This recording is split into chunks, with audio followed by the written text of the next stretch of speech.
In today's episode, I'm sitting down with my friend Grady Wallace, a local Edmonton legend, the full-time artist behind Rad Originals. Grady and I go way back, and sitting down for the conversation in this episode reminded me of how powerful it is to watch someone pursue their dreams. In this conversation, we talk about what it really means to pursue a creative path, the discipline, the doubt, the pressure, and the joy that comes with putting your inner world into your work. Grady shares how his art has evolved over almost a decade, how he stays connected to his vision, why returning to curiosity and play keeps him grounded during the harder seasons. We also get into the emotional side of creativity, the moments that make you question yourself, the burnout that can come from constantly producing, and the courage it takes to keep going when you're tempted to shrink or fit into what others expect. Grady opens up about his new art show, Fight or Flight, that's featuring his work over the past 10 years, and how shifting from being in fight or flight to intentionally using that energy has changed how he creates and how he shows up for himself. So whether you consider yourself an artist or not, this conversation will be valuable. This conversation is for anyone who's ever felt pulled towards something bigger than themselves, anyone who's had to rebuild trust in their own ideas, or anyone who's trying to reconnect with the part of them that just wants to make something for the sake of feeling alive. I'm so excited to share this one with you. Now let's get into it. Welcome to Ebbs and Flows with Erin. In this show, we're getting real about navigating the ups and downs of life together. I'm your host, Erin, and we're ditching the pressure to have it all figured out along the way because honestly, nobody does. We'll explore all things healing, growing, creating, and connecting. And if you deal with anxiety, depression, being a highly sensitive person, or just feeling overwhelmed by life sometimes, I see you, and this show is for you.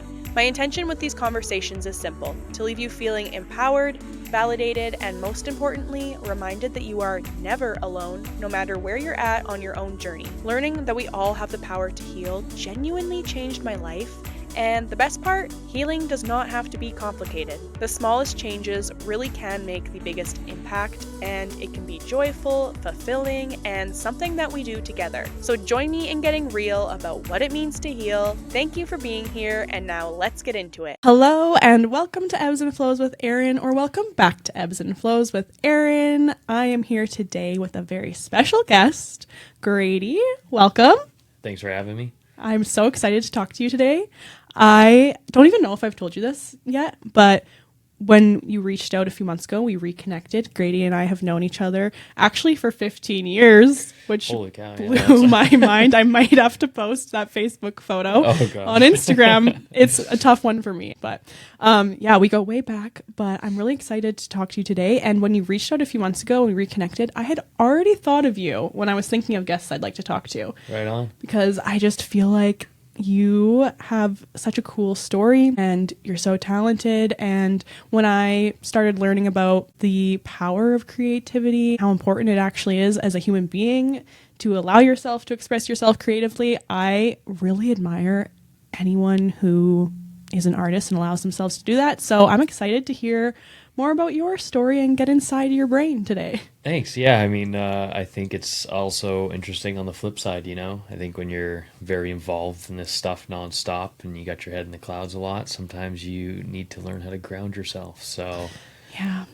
So. Yeah, that's kind of how we came together. I feel like the two forces, trying to learn a little bit or from each other. But I'm so intrigued by the mind of and just the life of a true artist, because just watching the projects you've created over the years and just knowing there had to have been a point where that thought, that seed entered your brain, but then taking the step to actually create it and then share it is a whole other step to take. So I really do just admire that, and I'm curious about what really gave you, maybe it's confidence, maybe it's not, but what inspired you first, your first memory of deciding I'm going to create art, but then also, and maybe they're at two different times, I'm also going to share it with the world. That's That's the when I always think about creating, I think of like very early ages. My mom was like a big influence. She always had me building Lego and things like Mm-hmm. that. So I think that in itself is a very creative, yeah, just a creative tool that people can use. So everything's in pieces, and then you learn how to like put those pieces back together slowly, and eventually you have your final product. But over the years, I mean, I think I was always drawing, Mm-hmm. never. Probably not writing down as many notes as I should be in class, and Relatable. just doing things like that. But yeah, I think as I get older and the more, it's been actually almost 10 years now that I've been doing Mm-hmm. art full time. It's that image in my head that I just keep like holding on to of like, the future or whatever. Or when you have that idea, you just try to close your eyes and just really envision it coming true. But then at the same time, you have to take those actions every day. You got to build the blocks. You got to make sure that you're putting the pieces together because, yeah, if you don't take action, then you're not going to have results.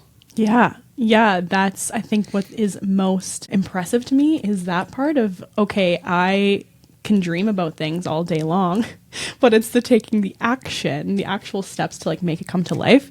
And yeah, being a full-time artist, like you're consistently doing that. And also, it's crazy that it's been almost 10 years of you being a full-time artist. And even crazier is I was reflecting on, I was lucky enough that you allowed me to take part in some of your projects over the years. And that was like 7 and 8 years ago, Yeah, which is yeah. insane to think. And that was like for one of my first gallery shows. That was in 2018, which, believe it or not, I'm actually doing another art show coming up at the end of the month. I'm so excited for you. Thank you. And even the title of that show, I think it's kind of been inspired just by the pursuit of art. And even since last time we chatted and hung out, yeah, the title of the show is Fight or Flight. And I think growth, especially when every day you get a little older, but it's that commitment to the idea. And I think that's the scary part. It's just like, okay, this is what I want. How do I do it? But then just picking a date, telling people you're doing it, but then also now it's like putting pressure on myself to be like, okay, you have to produce this. But if I didn't have an art show, I'd probably still be making art quite frequently, but I wouldn't be like producing the amount that I am right now. Yeah. So Yeah. It's like you're forcing yourself into that fight or flight state to produce the results you want. right, rather than like being at the mercy of being in fight or flight. Like Yeah. I'd rather put myself through that and see what I can produce rather than other people putting me in that position and then me scrambling to like make a decision or things like that. Which I think is something that I'm still working on getting better at, is just making decisions. Yeah. Art can be a very personal thing, but at the same time, I don't necessarily want it to be a competitive state. I want it to be very like creation and like, collaborative. So sometimes that's, small things can help me do big things, right? Yeah. So I think even being here, it's just like this is helping me compartmentalize some areas, in order to get the vision across. Yeah. I imagine that since you are creative and that's what your focus is, but then when it's also your business, trying to find the balance of how to operate from the creative side and then the business logical side might be a challenge to navigate.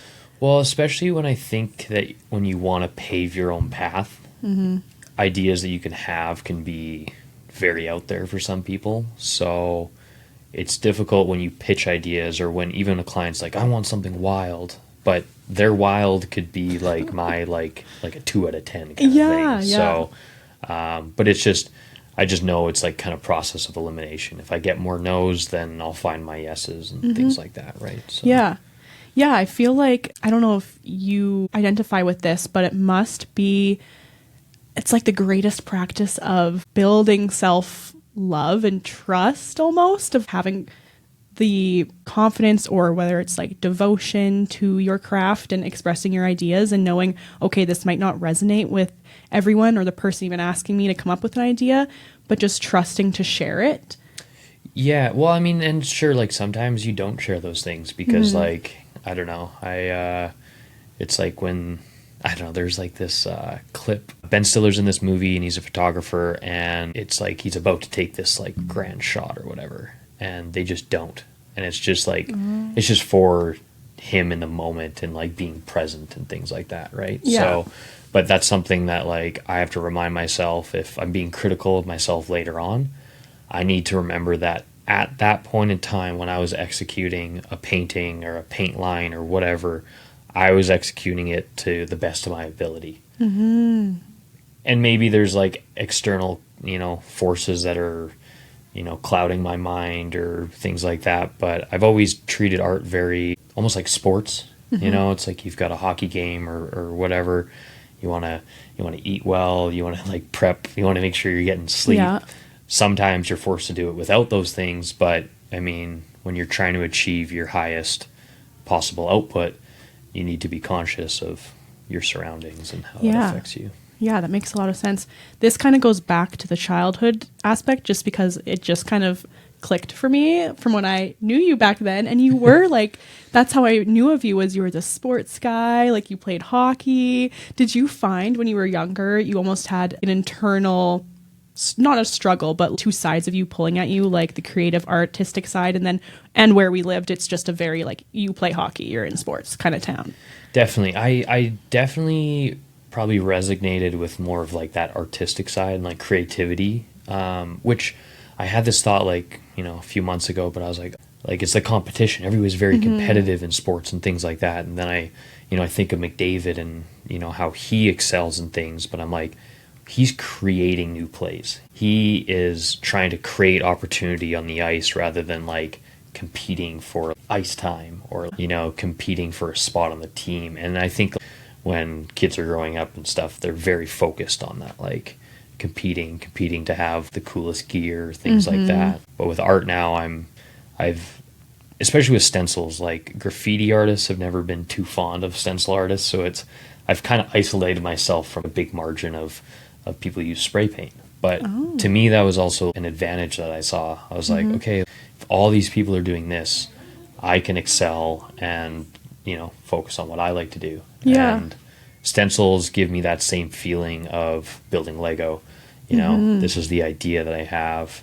How can I work backwards from the problem of like, this is what I'd like to create, and this is how we're going to create it. Yeah, that's cool. I didn't realize that in the graffiti world, like, would you consider yourself, you do graffiti, but you use stencils? Sure. So you're differentiating yourself. Yeah, and yeah. I mean, to me, it's just like, this is just what I love, and this is just something that I've been able to do for 10 years and not really get bored of it. But it's like my graffiti influences my stencils, and my stencils influence my graffiti, things like that. Anytime I do sculptures, like I'm applying the practice of stenciling because that's something I know very, very well. Yeah. And that's like my consistency of progress. But, if I'm not open to new experiences, then like I won't grow. Yeah. So you have to put yourself in those. And yeah, I mean, there's times where I go up to a wall and it's blank and I have a spray can and I'm like, I don't know what to do. And then you start looking at like how the fabric creases, and then you start seeing like, I see a shape here, or I see a face, or, you build up on those things you recognize and you see are familiar. So yeah, if you guys live in Edmonton or the area, you've definitely seen one of Grady's, well, probably a few, but one of his works of art on Jasper Ave. It is the ginormous mural. And that makes me curious. How did you decide what you were going to put on that giant building? I mean, there's a few components with that. I actually submitted a totally different design for that building in the first place. And that was something where I was like, oh, I'd love to paint this big. And I think like it worked. And it's just, first design didn't really catch with the people, but also just like knowing the city well and like exploring, knowing that like some parts of the building you can see from, the total west end of Jasper Ave. I wanted to take advantage of that little square that you see. So that's like where I put the eagle in the piece, right? So then you start building down. I wanted to reduce my environmental impact. So that was like get a lot of clouds, a lot of space where you can like still put a lot of effort in and cover a lot of ground. But then as I was like getting lower, it started to get muckier in the mountains. Is that your phone? That's my 55-minute timer. First 55 minutes of the hour I work, and the last 5 minutes I write down what I did, and that's helping me keep on track for doing. I actually think that happened for a reason, because I think that's such a cool thing to share. I love that idea, because my time management skills, not my time management, but my awareness of time is lacking. I think it's like a neurodivergent thing, but I like that tool. I've always used movies while I work because TV episodes, you can like get lost in a season and it's like 30 minutes. But with movies, I'm like, okay, I'll put on Lord of the Rings, and then it's like 3 hours of working time. And then I feel like, okay, usually I don't watch the movie, it's just in the background, but I'm like, okay, that means I've worked for like X amount of time. So when I learned about this, I was like, oh, this is great, because even if I'm not writing down something every hour, I can look back and be like, okay, painted Godzilla, started new Godzilla, and then I look at the next hour, I'm like, okay, did this. Yeah, I really like that. And so that kind of talks a bit more about this next show you're doing. Do you want to talk a little bit more about what you're doing for that? Sure. Okay, so I guess I'll finish the point with I did get. Oh, right. Yeah. So yes, we'll go back to that. So yeah, I guess perspective of the city influenced the design. You know, I wanted this design to be captured from all different perspectives, not just like when you're standing right in front of it. So there's a big eagle at the top. There's flowy clouds that are actually like my letters that I've incorporated into the clouds. So cool. So like I really wanted to like embed my brand. Yeah, it's like encrypted, right? Like if people copy it, it's just they're going to be copying your my brand. letters. Yeah. So then there's a big sun, a wolf in the clouds. The wolf was kind of meant to be hidden, also meant for like kids who have a lot more creativity and they'll probably notice things. Yeah. And it's been 2 years since I painted it, but you wouldn't believe how many like, you know, older people or adults that are like, oh, I didn't even notice there's a wolf in it. I was like, it wasn't meant for you. Yeah, you know? Absolutely. You're too busy and distracted. Yeah, exactly. But yeah, the final bottom of the piece with like the bear and there's the mountains, things like that, I actually dreamt about. Oh my God, that's so cool. Yeah, so it was literally, it came in the dream to me. I got up and I like quickly finished photoshopping it. And I submitted the design at 11:59 and the deadline was at 12. Oh my God. But that's just like, meant to be. That's the pressure of creativity. It's like you could have 10 years to do it. And, you know, even if someone paid you $1 million a year, I guarantee you there's a lot of artists that will be like, oh shit, I got a month left. Yeah, it's just not coming. I got to like push and they'll produce something because they've had that time to like build that pressure and just, you know, it's the execution. So yeah. So I'm just noticing your hat too as you were talking about your brand. It's so cool. It's like a Rad Originals in the Oilers logo. That's sick. My hat that I actually painted the mural in. So no way. All my assistants and people who were helping out, they all had black caps, and I just wanted a white painter's cap. So cool. So, I'm gonna post a photo. I'm gonna do like a carousel on our Instagram of like some of your work as we're talking about it, so people can see it visually. Cool. But sounds good. As I said, if you live here, you've definitely seen it. Okay, well, thank you for sharing that. I think that project is so fascinating. I can't even fathom that space. And like you got up, not only were you creating, but you were like in the middle of the sky, pretty much painting on the side of a wall, which had to add a whole other element in your brain as you're creating. Yeah, well, I mean, like public safety, and I worked in the oil field for a bit, so safety was driven in quite intensely. But when you're 20 stories up and like a paint can falls off a swing stage, that could do a lot of damage or like harm someone around you. So there's a lot of precautions I took, and it is some more boring stuff, so I won't get too into it. But yeah, it's like you want to make sure that everybody's safe. It's a job where, you know, you fall off a lift and you could be serious injury or even death. And we did a good job. Everybody made it out okay. Yeah, I was going to say, well, I'm glad you made it out with no stories to tell on that end of things. Yeah, no, it was good. And yeah, like I was looking back through my camera roll, and I actually had a picture of that wall in 2017. So, wow. and I mean, it was one of my favorite walls in Edmonton. Yeah. Like, just a big, so yeah, I mean, manifesting or just putting your energy towards those building blocks, I think is a very practical tool. Yeah. And, you know, that take action on things that will maybe get you a little bit closer to where you see yourself. And yeah. Yeah, that's such a cool example of that being put into action and happening in real life, because I think the word manifesting has gotten people are confused by it. It sounds like it's as I say on this podcast, woo woo, Yeah. which whatever that means. But it, like you said, it really is just putting your energy towards things that you know could help you get to where you want to go.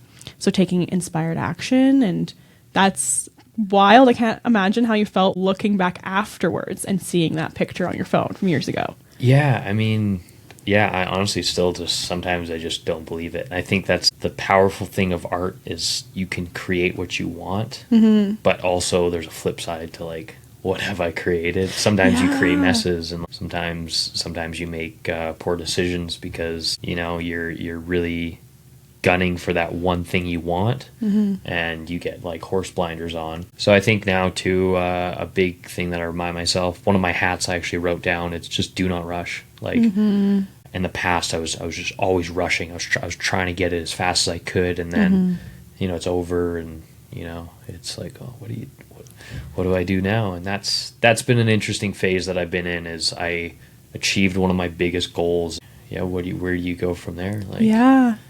do you paint a double the size mural? Like, do I have the energy for that? Like, and I think I'm blessed to kind of feel like I'm in the middle of the ocean with things like that. But this show that I'm doing, Fight or Flight, I think I'm starting to see some shore again. I'm reminding myself why I love doing this so much. And, there's that drive again, and not feeling like I'm burnt out having to create. It's like, oh, I want to create this so that people can come to a cool event. They can come meet people that are also interested in the same things. We're doing it at Foosh downtown, so those guys have always been a source of inspiration for me, like growing up, streetwear, things like that. And it's also just a break from, the world you're in when you can go shopping. So. Yeah, absolutely. I'm on board with that. Yeah. Oh, that's so cool. Is it just you? Yeah, this show, I'm just, I might have like some like little things that I'm collaborating with some people, but most of it is all just like work, archives from the Mural. Cool. Essentially like the last 10 years of my work is kind of going into this. So that's so cool. Yeah. I'm so sad I'm going to be out of town for it. But I think you said some of it might still be up for a little bit. Yeah, I definitely have to come check it out. Yeah, I think that people know that I like to really go above and beyond. If you give a mouse a cookie, he'll probably eat the whole jar. So I'm definitely taking advantage of the space. So I'm sure it'll be open for like another week or so.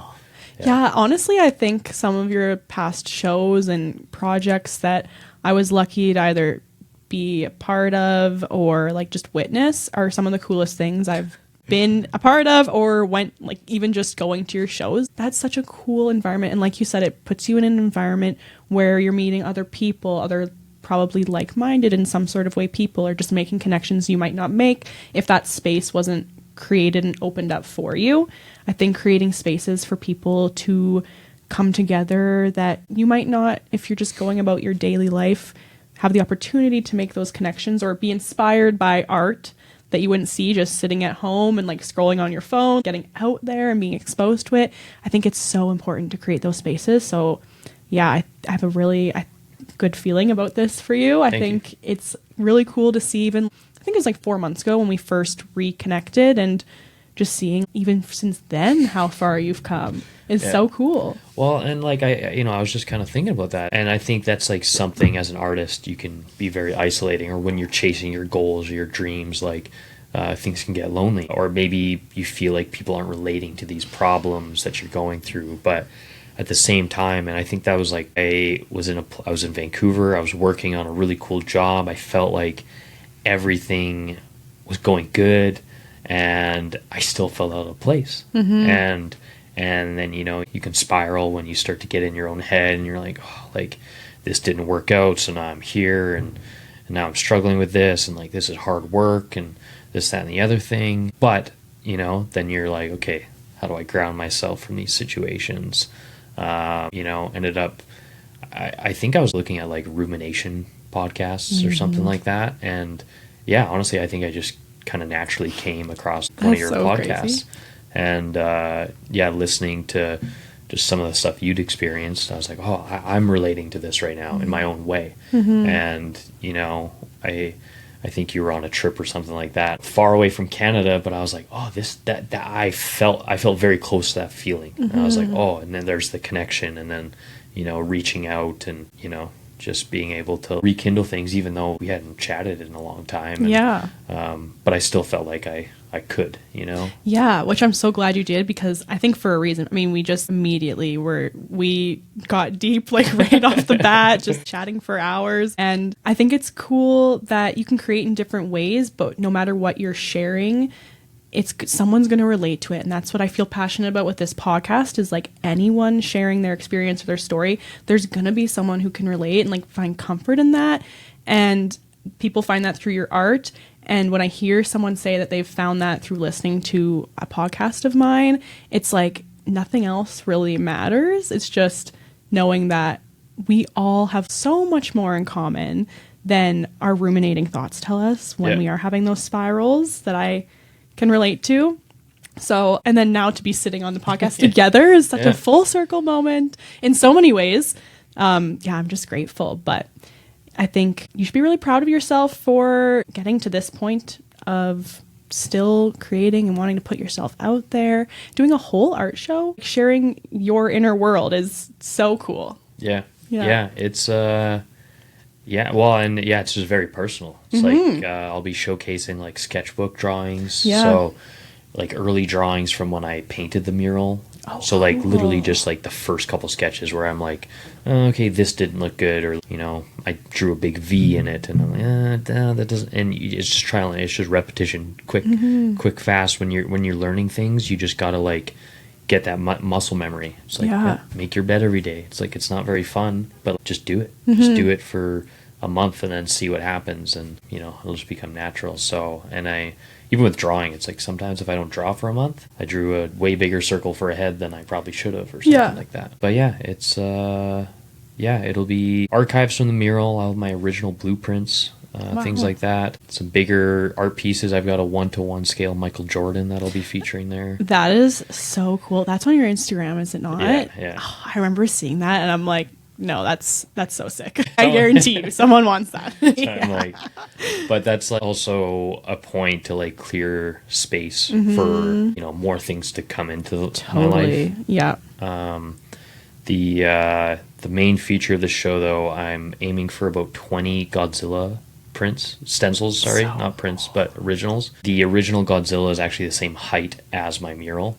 Oh my God. Yeah. That's insane. Yeah. So that was kind of the connection. I worked on that stencil for 2 years, just throughout planning that big project whenever I had time or needed a break, and slowly cut it out. But now I'm kind of just finally getting to producing all these Godzillas and different colors, you know, different price points. Like I want people to feel like art can be for everybody. So yeah, there's going to be some fun mystery things at the show.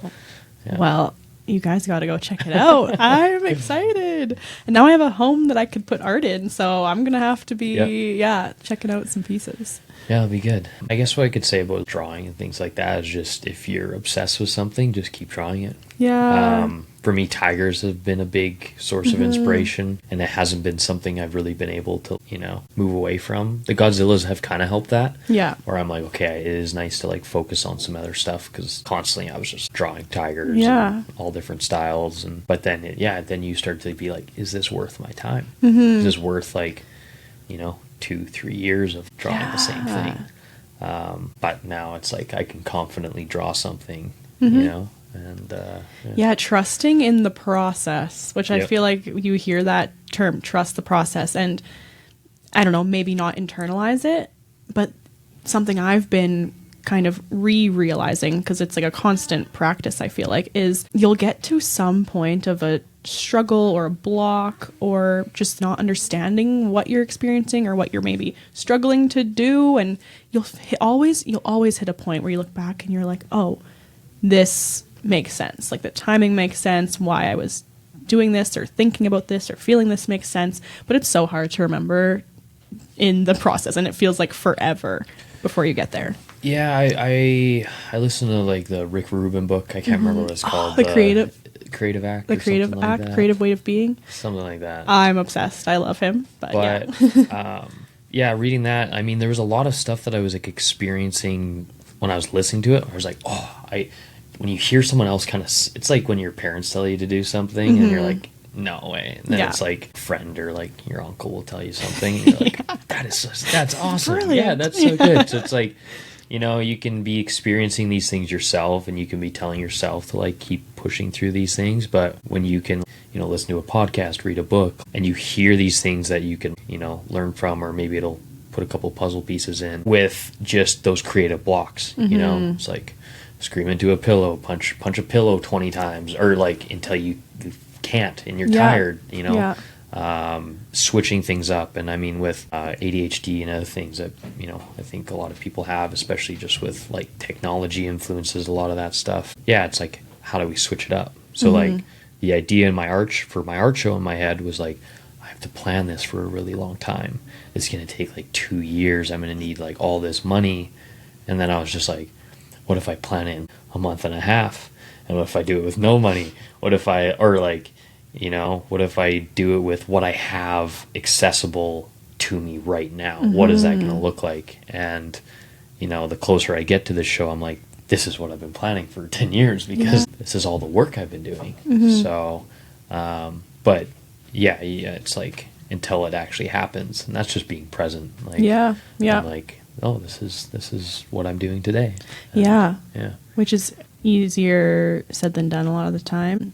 Yeah, I love Rick Rubin and his book, but it's kind of like you said, I'll see what he's written or I'll hear what he's saying, and I'm like, wow, that makes so much sense, or that's like so philosophical, or I should apply that. But a lot of it easier said than done. Like a lot of what he says about creativity and just trusting, and you just have to trust that what you want to put out is what they're going to want to hear or receive, and maybe it's not, but you have to let the work live. That was one thing. He's like, even if you're coming up on feelings of being unsure, you have to let it live because it wants to come out of you. So again, that's just why I really admire artists to allow that process to happen. And like he talks about pieces being journal entries or like just a chapter in your book. And with that big mural, I finished it, and you know, I was kind of working some random jobs, or I wasn't doing art all the time anymore. And I was like, how did I go from like nonstop, this is what I'm doing, to like a fight or flight mode, being like, I have to survive, and now I'm creating art under like survival, and like that's not very fun. And then I was just like, oh, like I wanted that chapter again, and like, but I also just know that was something that will lead me to the next story. And I think even these like the 20 Godzillas I'm doing, it's like I'm doing 20 because like it was 20 stories, like, you know, these little things that like all connect, but it's kind of subconscious. You know, so, but and I think that you can reread it. I don't know, like rereading the same chapter isn't going to get you to the end of the book. And eventually that chapter will get mundane and kind of boring to you. It'll lose its like the passion that you felt during it if you're just repeating that over and over. But for some reason our subconscious wants us to just repeat that same thing over and over and over. Which is interesting.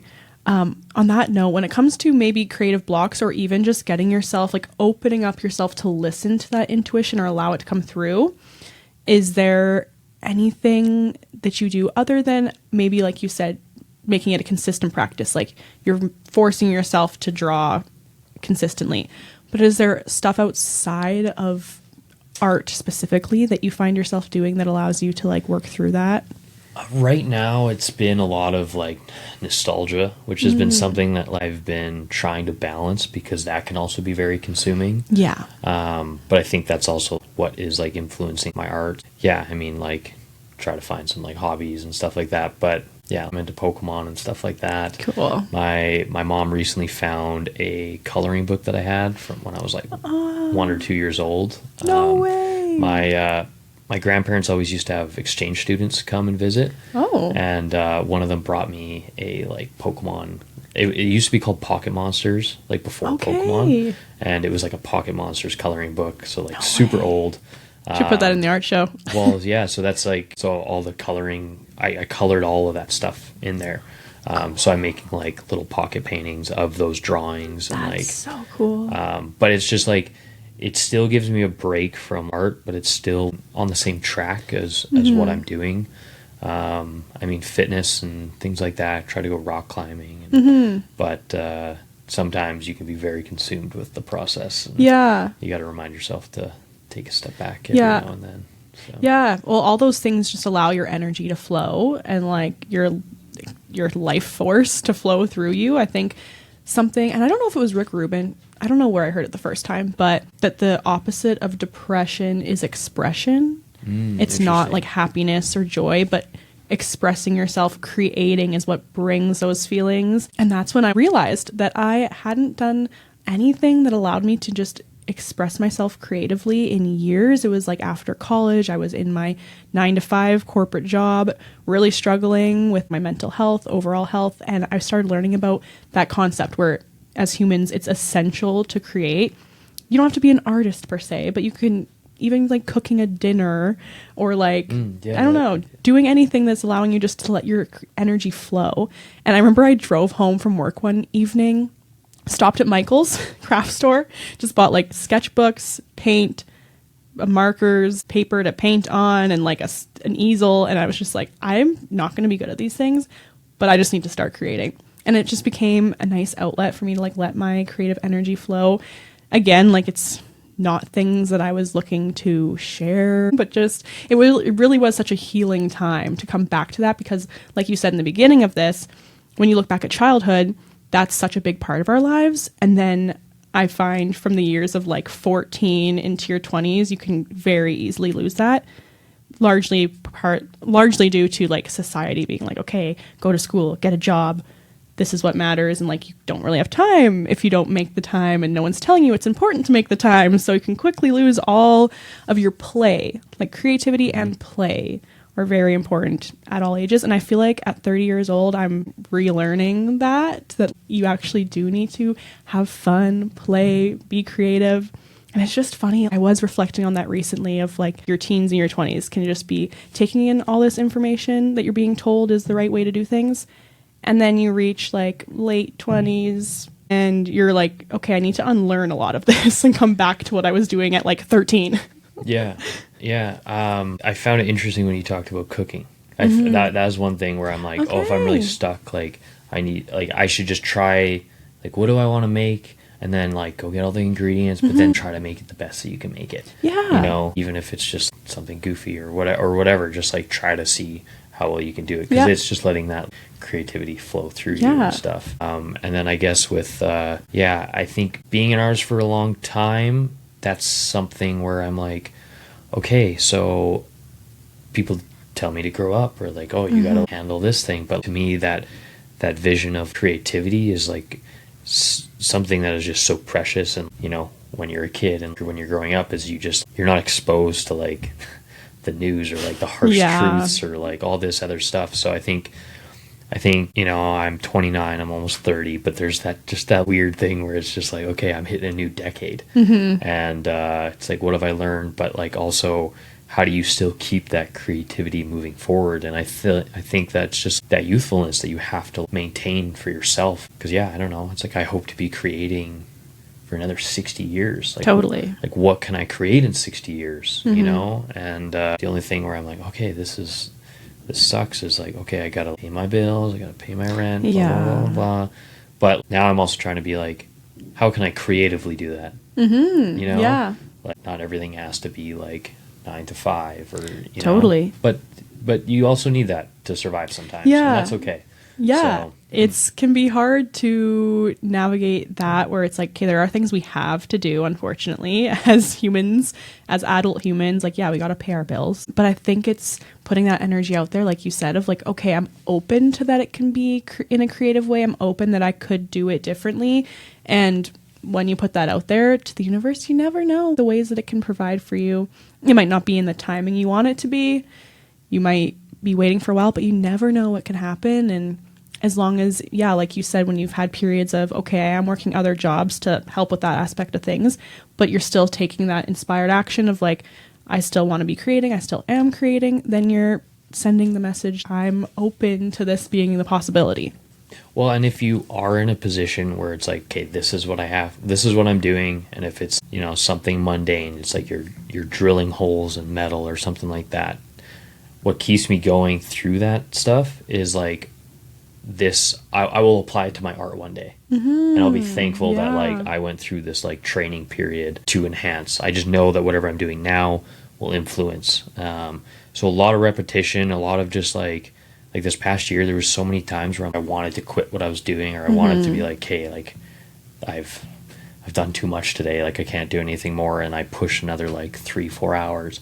Now when I'm focusing on the show and I'm making artwork for it, I'm like, this is easy. I could do this Like forever. I've done the reps and other things that are not as fun. So now when I'm actually doing fun things, I'm very grateful to be back in this position. Totally. Versus like when I was working on that mural, that's all I knew. All I knew was just making art and just making things up as I go. Yeah. So I didn't necessarily have all that structure of, just doing those things in order to like compound your progress, I guess. Because you didn't have to. No, I just like, and that's where, you start to feel like you're a little crazy in your own mind, because you're just, you're making things up all the time. Like, you're just up in the clouds, you're trying to daydream, you're trying to dream of murals. Like, so you're just like, oh, like this is my life. And if people can't relate to that, then it's, sometimes you'll either just not talk about it, or you'll just you'll isolate yourself from conversations. And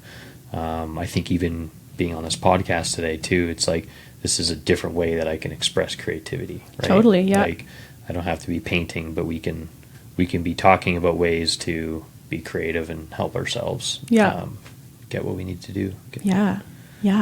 I'm appreciative that you're here. In that note, do you feel like you do have people or relationships in your life that you're comfortable to just fully show up as yourself and like talk about your life authentically? I think in the past I was very, very open with stuff. I think I have closed a little bit more, because I think when you're always talking about ideas, people, I don't know, it's tough, because this is like me thinking about competition. I'm like, okay, like, I don't know if I talk about this idea, then people do it. But I think now I've just been like taking action on things quicker now too. It's like, oh, I have this idea. Oh, let me just, it'll only take me like 30 minutes. Why don't I just try it? One thing that I always loved is there was like a class that was told to make pottery pots. And there was one group that was like, you can make as many pots as you want. And the other one was like, you guys have to make a perfect pot, but you can only make one. So the result was the people who made the most pots ended up having like the higher quality pot versus the people who were trying to perfect one thing. So now it's just like, it's quantity. It's like I'm painting 20 Godzillas. There will be one that is the best. I don't know which one that's going to be. Like, I kind of have to finish them all to like see that. So I mean, there's definitely people that I'm very open with and try to be myself. But I think that's also when you get older, you just try to show up as yourself. Totally. Rather than show up as someone else and then try to be who you are later. Yeah, and that's just a whole, I think, life experience is what brings you, like I said earlier, through your 20s, you're kind of like maybe more so caring about what other people are thinking, you're absorbing more of other people, and then you get older, you just care less, first of all, about what other people think, and you care more about and recognize how important it is to try and allow yourself to show up authentically. But I do think what you were saying about being a little more protective of like sharing your goals or your ideas or dreams, I don't think that's necessarily a bad thing. And I think there is like a delicate balance of it, but just even in terms of energy, and it's not that people have bad intentions, but a lot of the time when you share things, sometimes, well, a lot of the time, it's their projection coming out. So maybe you'll share an idea and they'll be like, oh, how are you going to do that? Are you sure? Like, or going to create art for a living? Well, is that reliable? Is that stable? Blah, blah, blah. That's just their own like fears and, past conditioning coming through. But then that can scare you away or make you feel a type of way when it's really has nothing to do with you and like what you're set out to do. So that's something I've been learning more about. And I don't know the perfect answer, because you do want to be able to show up authentically and share yourself. But I guess it's maybe just trial and error a little bit. And then also feeling out, the relationships you have. Or I guess in a way it's just when you know you're speaking your truth, no matter what other people think. Maybe again that comes with age where you just care less. But I don't think it's necessarily a bad thing to be more protective with what you share. Well, I think my perspective on that is my dreams aren't everybody else's dreams. So like I can have a dream and I can take action on pursuing that, but I could just be helping someone else do their dreams, and then they can maybe not help me fulfill mine. Yeah. So it's like, okay, this is what we're going to do for this project, blah, blah, blah. And it's just like, things can go south when people are like, okay, got what I needed. Thank you. See you later. Like you've given me this idea now. Yeah. And I don't know. I think you just have to like kind of know what you want. And I think also it comes very naturally when you feel comfortable with people, and you don't have to rush. Like, I don't think you have to like prove yourself why things are worth it, right? It should just be worth it to like collaborate and things like that. And I mean, I think what you do is really cool, and I think like I just wanted to be a part of it in some way, right? And I mean, even when I reached out, I was just like, hey, just, this inspired me or whatever. Yeah, this we were helped just me chatting. get through this day. And it's exciting. And yeah, because you just had your 1 year. Yeah, it's been just over a year of doing that's this. Thank you. Yeah, it's crazy. It's something that I don't think I really recognize. Maybe something I could be more present in as it's happening, because I'm just kind of focused on like doing it, putting it out, and continuing to be consistent with it. Then the 1 year came up, and I was like, wow, what they say, there's some sort of statistic that's like, if you make it past 13 podcast episodes, you've made it past like 87% of people who start a podcast. So again, it's not about competition, but I have been classic in my life for starting and not finishing or being consistent in things, even creatively, like the amount of instruments I started to learn how to play, the amount of hobbies I started to have and then would fall off, the amount of things I would think of wanting to do and then either never take action or like stop due to whatever, fears or whatever. So this was something I really knew, if I put myself out there, that whether it's the most healthy or not, I wouldn't want to appear like I've not failed externally, but like failed myself, where it's just like, oh, she's stopped. See, and like when you talked about that right now, I'm like, okay, you trained yourself on instruments. Okay, that's audio. Here we are like doing audio stuff. It's just like you're putting those building blocks together again to put yourself into this position. And this is just like something, an audio version that you've like consistently achieved. Yeah, that's so true. Yeah, it totally goes back to your point of like everything that maybe seemed like a failure. And what do they always say? They always say the failures are like what teach you along the way and bring you to your success. But yeah, it is funny to look back and be like, okay, maybe that wasn't the specific instrument to use, whether it's musical or just instruments throughout life. But it brings you to where you're meant to be, and where you're meant to be can change too throughout life. Yeah, and I don't know, maybe you played for audiences and things like that too, and like now you still have an audience that's you're I don't necessarily want to say like performing for, but like there is a show aspect to this, and I think that's cool.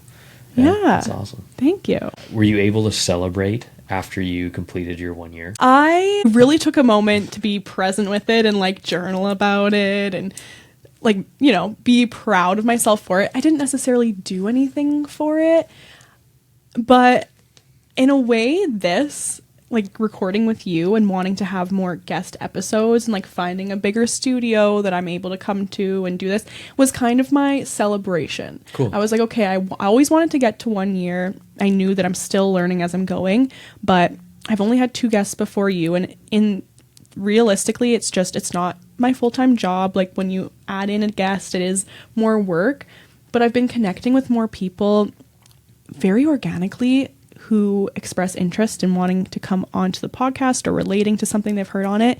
And it reminded me of my why in the beginning, was that I want to connect with people, help people know they're not alone. But most importantly, like everyone has a story to share. And I really want this next year or this next season of the podcast to be connecting with people and like helping them, not even helping them share their story, but I'm genuinely like, curious to hear them. Right. And I know other people will be too. And it's healing for people listening, but also for the people sharing, like to use your voice and express your story or whatever you want to talk about. So that's kind of my celebration, is I have some more guests lined up and I'm taking it seriously. And I know that that's kind of like the next chapter of this. Cool. So yeah, that's something I think I'm notoriously bad for, is just like not celebrating like your accomplishments. Yeah.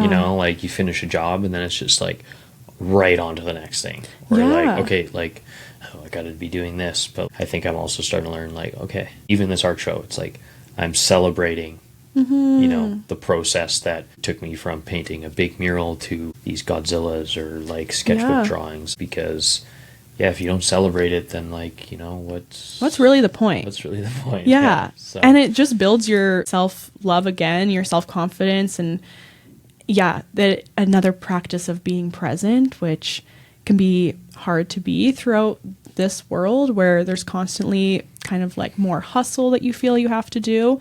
But a lot of the times, and I think I talked about this recently, but when you stop and look back at and celebrate what you've done, you'll realize the things that maybe are stressing you out now or just seem like something that comes naturally, it's part of your routine. You can realize, oh, there was a time, maybe not even that long ago, that I like dreamt of doing this, or I prayed to do this, or this was just an idea that seemed like so out of the like realm of reality, and now it is reality. And yeah, I find, yeah, it is important to stop and celebrate and recognize that. Yeah. And then I think more inspiration comes from that. So yeah, got to take time to smell the flowers. Yeah, it's all the cliche things. Yeah. That is something I continue to learn. I'm like, every cliche is a cliche for a reason. I'm all for them now. Used to cringe at all this stuff. I think I say that maybe once an episode where I'm like, I used to cringe at this, but it's true. Yeah, no, it's all exciting. Like, I mean, every time you, you get into a new project, like it's different from the last. I think it also like takes a lot of courage, you know, with art. You have to be courageous to, you know, express yourself onto, oh my gosh, yeah, you know, a wall, a canvas, a sculpture. Yeah, it's there's nothing else quite like it, you know. No, like I think it is like the greatest act of courage is to be an artist or just to express yourself and share it. Yeah, and do you feel like you give yourself enough props? One thing I've been trying to do, I mean, this is like where I was probably making a lot of art for other people. I was like, I think I have talent where I'm like, okay, I can paint this, people will like this, and then I can sell it. But then it was just like, especially when it's a business, it's like, okay, this is what we have to do to like make money, whatever. But how can I actually express my emotions through art? And this is where like the tigers were a big thing for me. There's this, I don't know if it's like really a new brand or whatever, but it's Good Work Tiger. Good Work is like GW, so it's my initials, and then the tiger is my Rado lettering incorporated into the tiger stripe. So it really, for me, that's like a big brand mashup, I guess. But I was really trying to figure out how the tigers could express my emotions. So it's like I was always drawing the same tiger over and over, and then I was like, okay, like what is an angry tiger? What is a sad tiger? What is a happy tiger? What is, you know, a more masculine tiger? What's a more feminine tiger? You know, and that was just the only way I could communicate it. It's like sometimes there's so much going on in your mind, or when someone's prodding at you for answers, sometimes I'm just like left speechless, and I don't know how to communicate with people, but I could probably draw them a picture with how I'm feeling. Yeah. So the tigers I've been working on over the last couple of years is like, okay, this is how I'm feeling today. This is how the tiger's feeling today. And it does like animate it a little bit too, and I think it makes it a little bit easier to like digest. You know, sometimes the real world is scary and it's graphic and it's gnarly, and even in movies, I watch scary movies and sometimes I'm like, it's not even as scary as real life sometimes. Oh, 1000%. Oh, but I think also just like, taking that step to express yourself, it's like, okay, well, this is the tiger, how it felt this day, and you know what?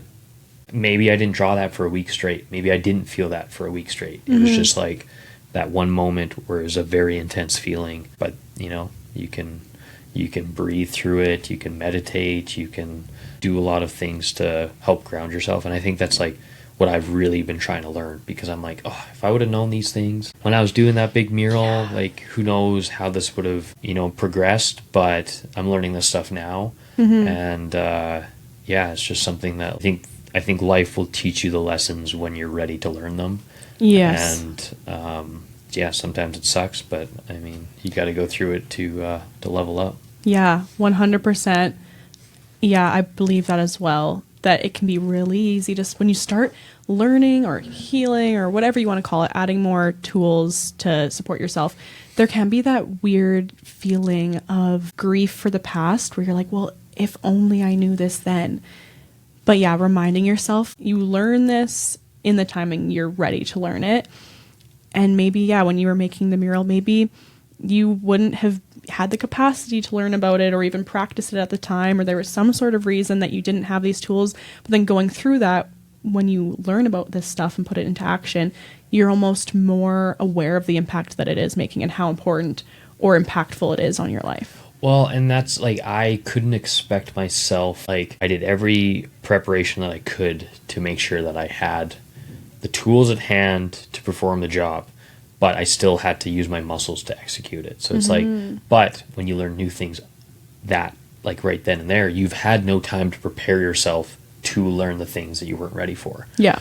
So, yeah, I mean, and that's where you need to give yourself grace and, like, love yourself and just give yourself room to breathe when, you know, you feel smoked out. Yeah. So, and yeah, that's something that you just learn over however many times that you've been burned. Yeah. You know, like, it'll happen. Like, you wanna be an artist, you wanna start your own business, you wanna take that leap of faith. Like, it's not for the faint of heart. You can pick easy routes and or not necessarily easy routes, but you can pick consistency and you know, over time you'll see the payoff. But yeah, sometimes you just gotta go fishing for the big whale. So. Yeah, absolutely. I really mean, like, that show was really inspired by our last, just probably this podcast, honestly. Just that, yeah, I don't know, just the growth, like the fight or flight to me was just like, I just kind of said it one day and I was like, this is the title of the show. And it's, yeah, just forcing yourself to do the show. Yeah, and I think it is so cool because I remember our first time, like, meeting up again a few months ago, and yeah, we were talking about the, like, being in fight or flight, but the opposite side of it where it's like you didn't really have a choice. It's kind of happening to you. Yeah. And so to see you now have this whole show and flip it on its back where it's like I'm utilizing this flight or flight feeling and state to me experience the, like, fulfillment and growth that I want to experience is so cool. Yeah, well, I just wanted control.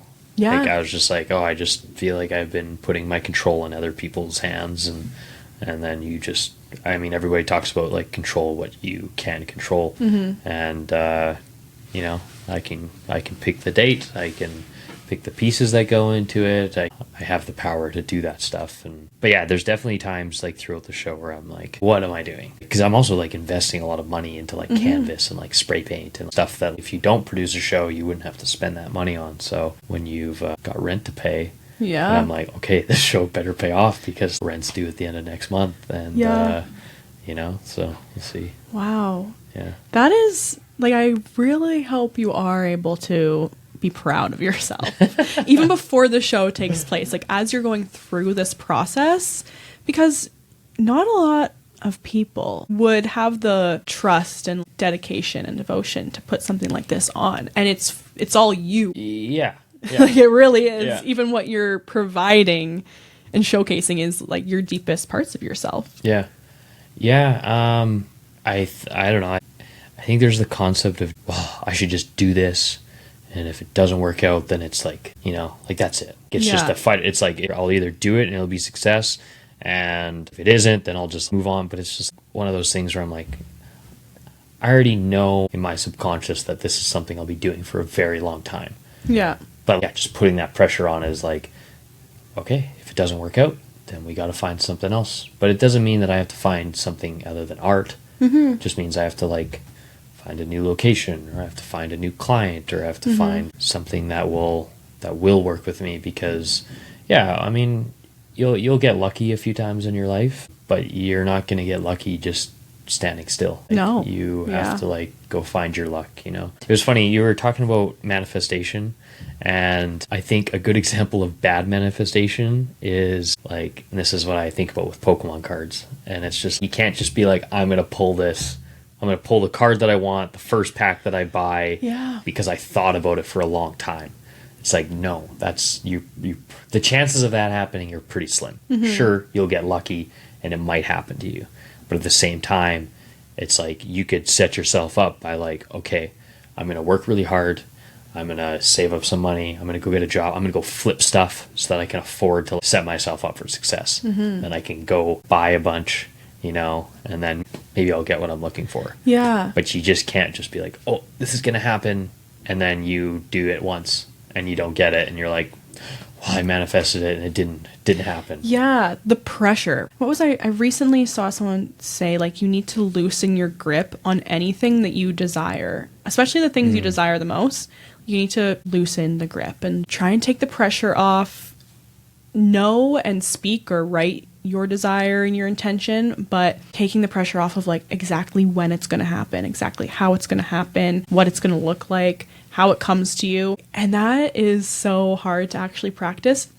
It's funny because through the summer, and I've shared this on the podcast recently, like I think I kind of crashed out. Like I was in fight or flight for like a few months, it felt like, which is just odd for me at this stage of life, but again was just kind of taking it as, okay, I'm gonna learn something from this, like. And then I came to a point where I realized what I like to do is paint just for fun, just to get out of my head, get into a flow state.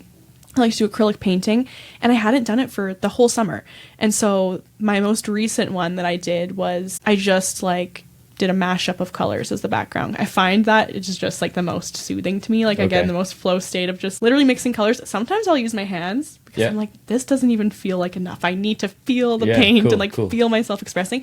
But then I wrote forcing and then like crossed it out with a big red line and then wrote flowing underneath on the painting. I think of you whenever I'm doing this. I'm like, I want to tap into what do I want to express right now? Because especially at the beginning of just like wanting to get back into doing it in general, I would go on Pinterest and I'd be like, okay, what painting do I want to try and recreate?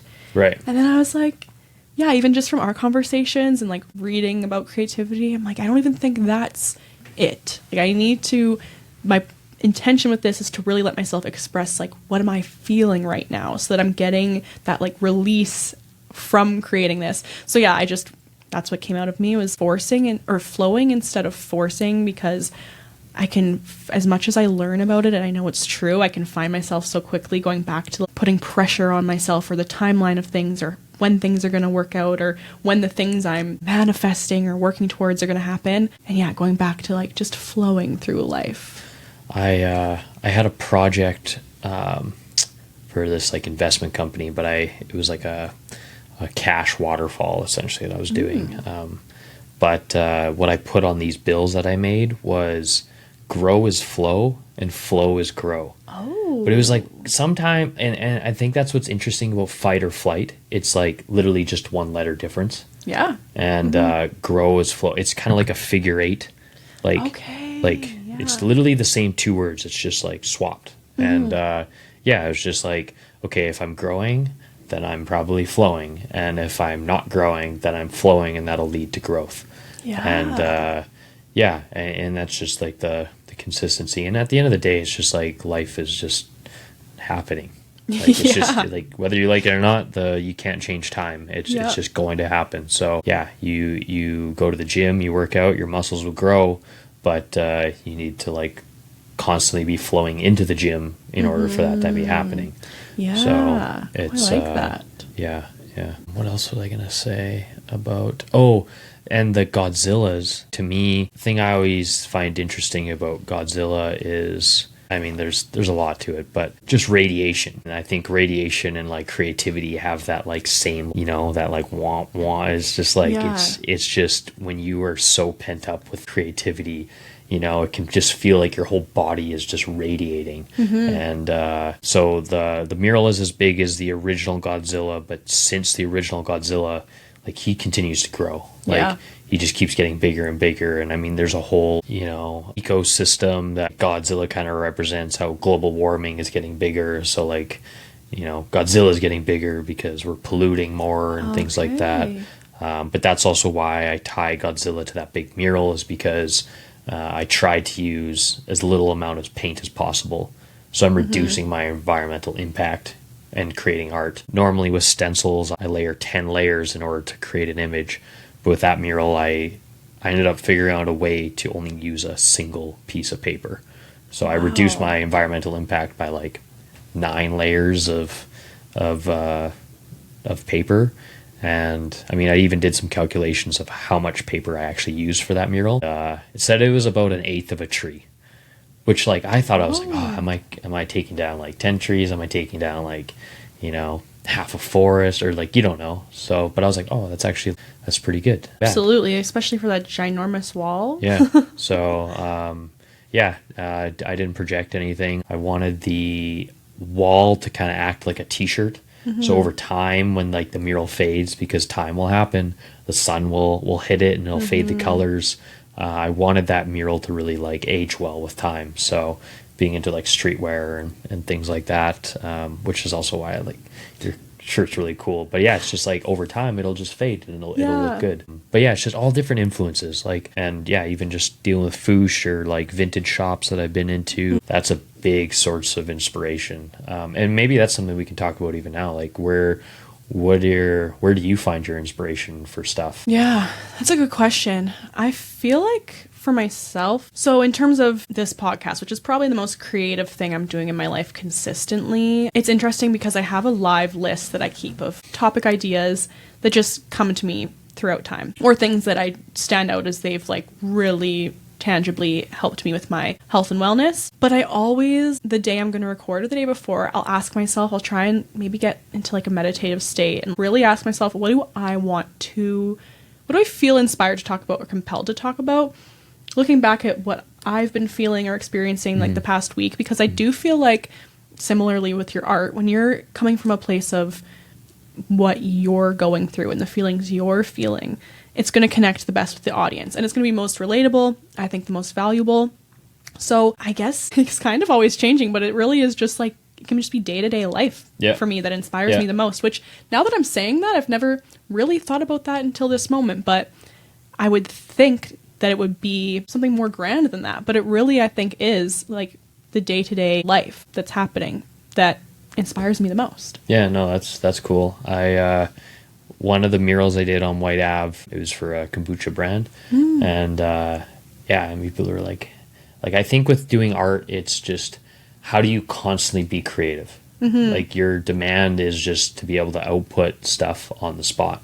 Having fun with things. But like, I remember designing this mural and I was like, oh, I'm just going to like taste the flavors and close my eyes and like see what I picture and, try things. And then it was like this mural with trees and a bunch of different wolves hiding in the rocks, but the wolves like represented the flavors. But, you start with a blank slate.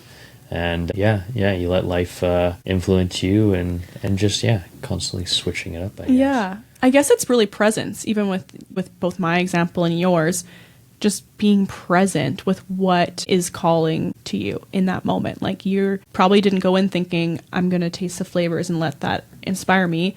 And I'm not going through the day-to-day things that make you feel or think different things throughout your life, but when it comes down to the moment of being present and what do I want to share or how do I want to express this, it really just comes down to presence, I feel like. Yeah.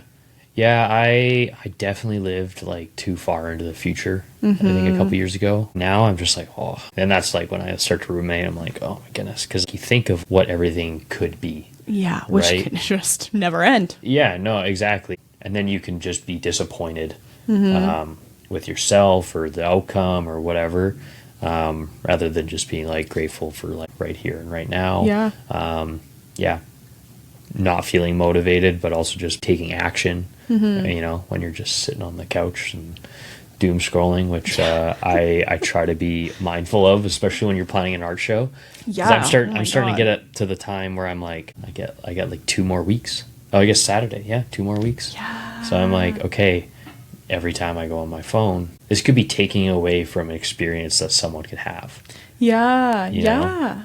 So it's that mindfulness of just like, okay, how are my actions right now going to impact my future self? And rather than just thinking it's going to be a success, which I'm sure it will be. Like, absolutely. I could bring 3 pieces and that would still be a success. But that's also not what I have envisioned. Yeah, so. And you know your potential right now. Yeah. So I think it's like, what potential you could reach and what are you doing in this time leading up. It's really, again, I think about energy. Like, if you're doom scrolling, no matter who you are or what you have coming up, it is depleting your energy, where that energy could go into something that is going to lift you up and then radiate and be felt by others, like at your show. Sure. Well, and I mean, I guess it is like what you're consuming too.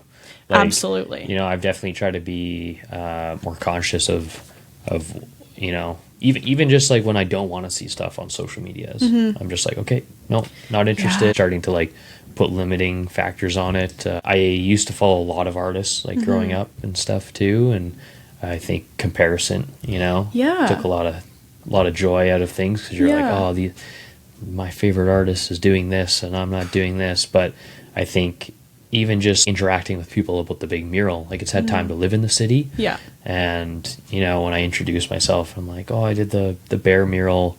People are like, wow. Like, I mean, they say all sorts of stuff, and I'm definitely flattered, but it's still like kind of, it's weird when you hear these like awesome perspectives from people, and I'm like, oh, you have no idea what I sacrificed to like do that. But I mean, I also just have to be, you know, that was the whole goal, was for people to be stoked on it. Yeah. And I don't know where I was going with this point, but no, that's interesting. And it makes me think of musicians too, of like, I don't know, well-known musicians, and they have a large amount of people who, when they hear their music and they're letting them know, we love your music, I don't know, it resonates with us. Like, that's, I feel most connected, I think, to music. But then seeing the artist as the human that had to go through what brought them to creating that can get so quickly lost. I feel like you're saying, with people coming up to you about the mural and how it's so beautiful and like all the amazing things I'm sure they're saying. But yeah, then you're like, I appreciate that, but I'm the human that went through this, and this while that was being created. Well, and sometimes you don't want to like taint the vision of how people see it. You know, like I think there's a part of a responsibility that I've had to like endure, where it's like I was also just being like, oh yeah, but all this stuff happened, and then those people kind of just like, I don't know, it kind of takes a bit of the magic out of there. Like even with like a Disney movie, it's, you enjoy it for what it is because it's the final product, but you don't think about probably all the arthritis that all the artists got from like drawing hundreds or thousands of sketches for that, or, you know, maybe they got fired and then who knows where they're ended up now. So but there is that beauty in that final product that we should just enjoy that. And I'm probably sounding a little bit harsh, but I mean, just the reality it for what it is, you know? I think that's a little bit too of like why as a kid escaping into creativity is so much more accessible, because like you said, we haven't, your brain doesn't even have the capacity to understand kind of more the harsh realities of life and the things that you can experience throughout life that make it a little more harsh. So then, I mean, that's what, it's a tricky balance where it's like, that's why we appreciate and want art, so that we can escape. But then being the artist, you live with, like, I think of, I mean, you have to, not have to, but you see your art that you've created in the past, you'll continue to see it, and it could bring up past feelings or thoughts or emotions. I think of musicians who go on tours and they're singing songs they wrote about something they went through years ago because the fans love it. And maybe they are kind of like over it. Maybe it's a little painful. Maybe they're a little numb to it now, but your initial reasoning for creating and sharing it was so that these people would resonate and enjoy it. So then it's like, do I respect and honor my boundaries? And how do I do that while also honoring and providing for the people I originally wanted to show up for? Like, and I think like with artists too, like we are going to be ahead of the curve. Like there will be paintings that you will be like, this is so advanced, and it won't land with people. And then 5 years later, you'll be like, oh, you see a big artist doing it, and you're like, oh, I did that like literally 5 girls. Like I think of the neon girls that I did. And like at the time, like I hadn't really seen a lot of neon art. And then like, saw some bigger artists doing that. But I think like, even when I did them, I was like, oh, I spent this investment to get all this stuff made. It's really delicate. It's like hard to deal with, and it just didn't land. But granted, if I probably kept doing that too, I'm sure it would have paid off. So that's where you just have to just keep creating, just keep producing things, you know, because you don't know when something will really stick with someone and be like, I'm ready to receive that. Or like, especially with music, I'm very repetitive with music. I usually turn to other friends like for music advice or whatever. And this is kind of on a point of manifestation, slow, very slow manifestation. And also just probably feeling like I can deserve things that I maybe didn't think I did deserve in the past. But I have been obsessed with riffraff. Okay. Like, yeah. absolutely, like to a point where it's just like I've been listening to riffraff for like months now. Yeah. And it's kind of like my go-to album. But he has a song, and it's like I Want a Ferrari, and it's a good way for me to motivate myself. Yeah. Because I'm just like, oh, I don't want to do this, and it's like, okay, what do? I go listen to that song, and it's like, you know, maybe my future self will thank me for being like, okay, you don't feel motivated, find something that triggers you to be motivated. You know, I think we all get triggered with stuff nowadays, but find things that will trigger you to take action. Yeah, in a positive way. In a positive way. I love that. And I think music is such a good outlet to use because it's probably the thing that can most quickly get you into that visualization, feeling like you're living in, like what it would feel like to live that version of yourself. And I love that that's your song. I have a song that I also listen to whenever I'm like stressed out, don't want to work. It's kind of like my pre-work song. It's 100 Mil by J. Cole. And he's like 100 mil and I'm still on the grind. Yeah. I'm like, nowhere close, but one day. And he says, so that's why I like it, because he's like, I don't have 100 mil.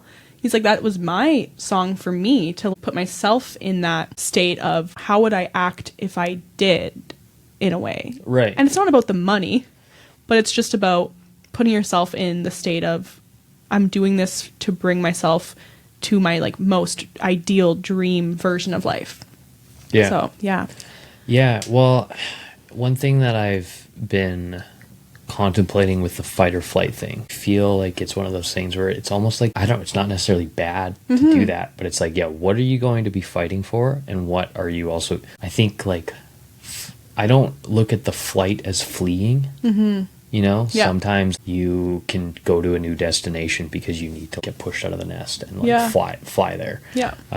But yeah, it's like, okay, I'm on a flight to go find that better version of myself. But I will fight here for this right now because this is like what I have to stand my ground on. So when you're talking about, that 100 mil or the Ferrari, it's just like, you know, you kind of need this at sometimes, or you need this at other times. And but yeah, why not? Like, if you don't believe that you're going to achieve that, then you never will.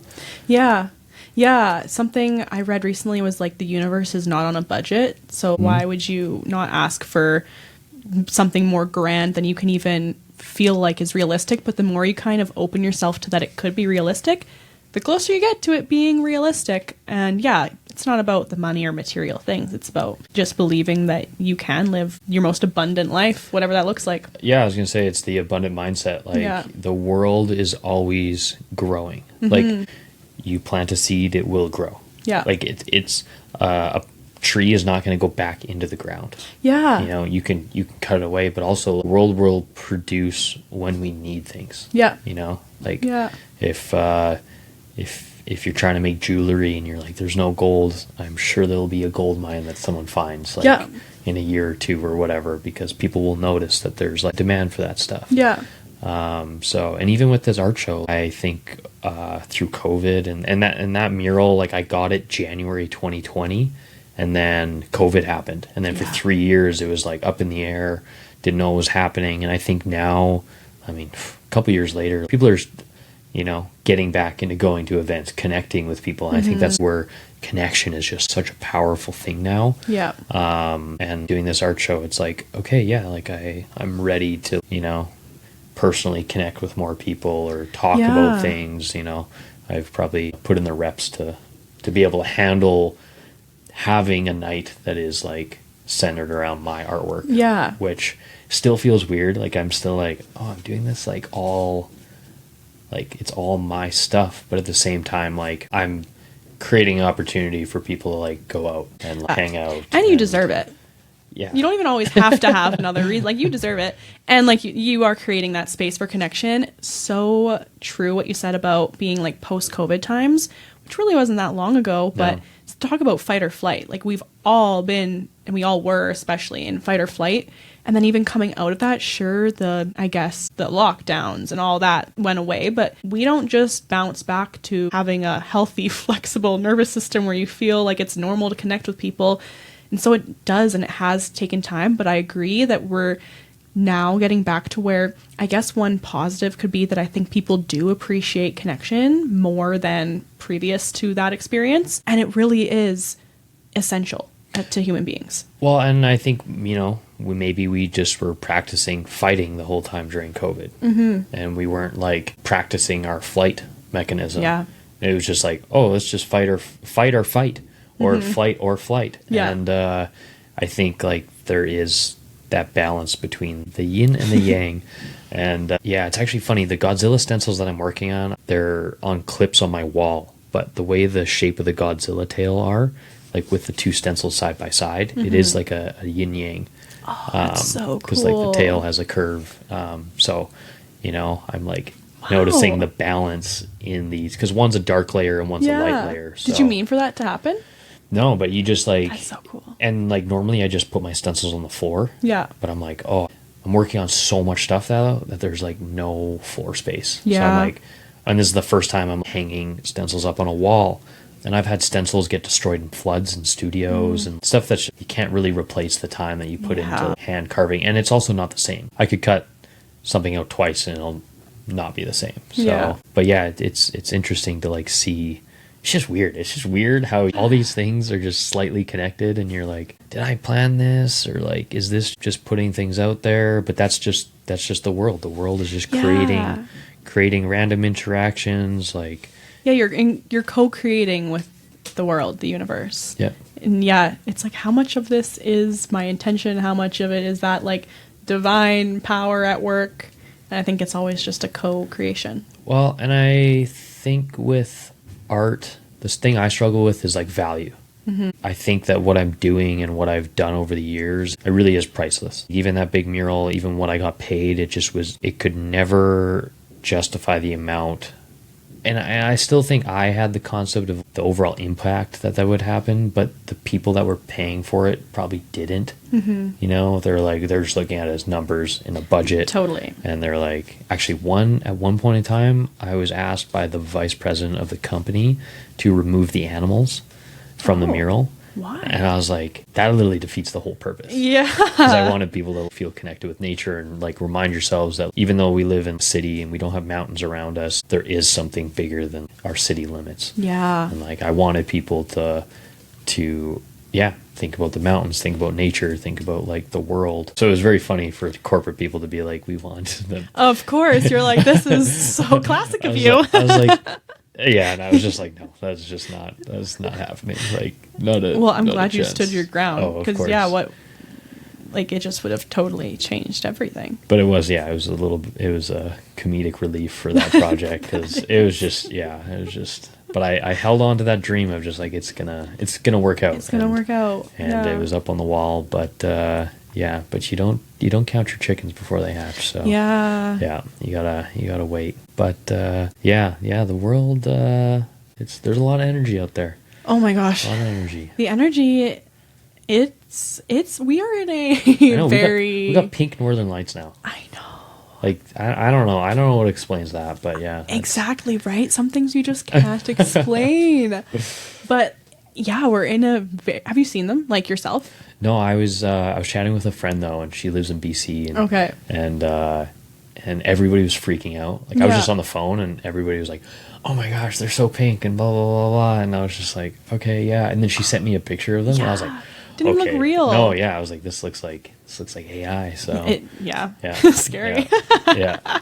No, I was sad I didn't see them myself, but yeah.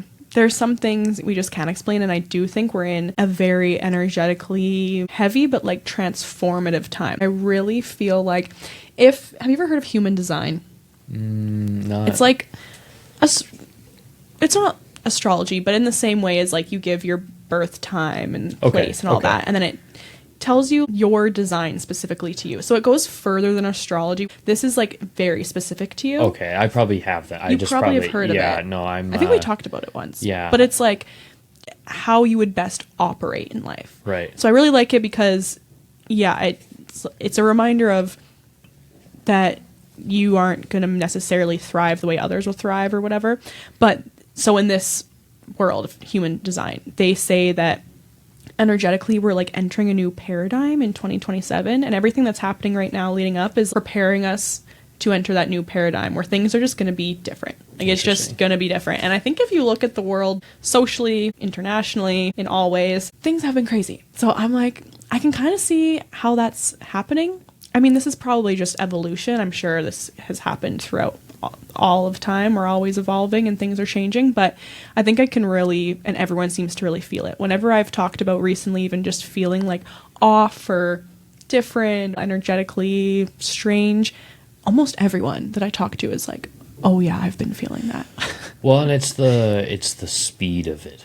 Yes. Like, you think back to, I don't know, even like 1800s or things like that. Like, people probably had a whole generation to like live a pretty consistent life. Yeah. But now it's like, everybody's on skates. Everybody can stop on a dime and like pivot and go fast the other direction. Yeah. But I think that's also just finding consistency in yourself, because you can be in different situations, but it's how you act in those things. Like, am I rushing through stuff all the time? It's like, I'm not going to rush to 2027 to be like, oh, something big is going to happen in 2027. I'll move at the pace of 24 hours and go from there. So. Yeah, trust. So what do you think about even where it's like, if this is your star chart or whatever, and, like, I'm like, I think that you can have traits based off of like when you were born and how that stuff works. And I mean, I think there's a lot to learn as far as like the universe and stuff like that. But like, do you think reading into that stuff too much can also be like, or do you think like that's just, I don't know. I think so. Just speaking of COVID times, I really deep dove into astrology. I like bought the books. I was doing the whole thing. And so before that, I was very much, all I knew was really horoscopes. Right. And I was like, no, I don't co-sign horoscopes, because how can this one horoscope be accurate for the millions of people in the world today? Like, how are we all going to have the same day because we were all born on the same day and like our sun sign is the same? Yeah. So I didn't co-sign that. Astrology, I've just seen so much evidence of traits that people have. Depending on what it is, you can go very deeply into it, and that's where I find it can be the most accurate. I think when you're just looking at like, I'm a Pisces, right? Yeah, it's a little too broad. And I think that goes into even just healing work in general, when you are hyper focusing on that and almost looking at it as a way to solve yourself. Like, looking at astrology, like, okay, why am I this way? And why am I this way? And why am I this way? It can almost become like a crutch. And I don't love when people be like, well, that's just how I am. I'm You're right. Aquarius moon. Like, that's how I am. Yeah. I think that it's very informative to kind of help you see where you could have strengths and weaknesses, and then be aware of those and maybe like work with them. And it's like, it's not like you can't change, like not change, but it's not like you can't be aware of and adjust your behavior, responses, or reactions based on what comes naturally to you. Like, I'm a Pisces sun, and I heavily identify with that. I'm like very dreamy in the clouds. Like I said, like I can dream of things, and then putting them into action was like the hardest thing in my life. Like, very emotional, watery, all that. So I identify with that. But then, like, I wouldn't want to use that and just be like, well, like, you need to be sensitive with me because I'm a sensitive person. Right. So like, watch how you talk. Like, if that makes sense. What are you? What's your sign? I'm a Capricorn. A Capricorn. Okay. But I also think it's like interesting because like when you're born, it's that was like kind of like too on par with like, that was like, creepy. When you're born, insert child cue here. That's funny. See, that's just how the world works. That's That's creepy.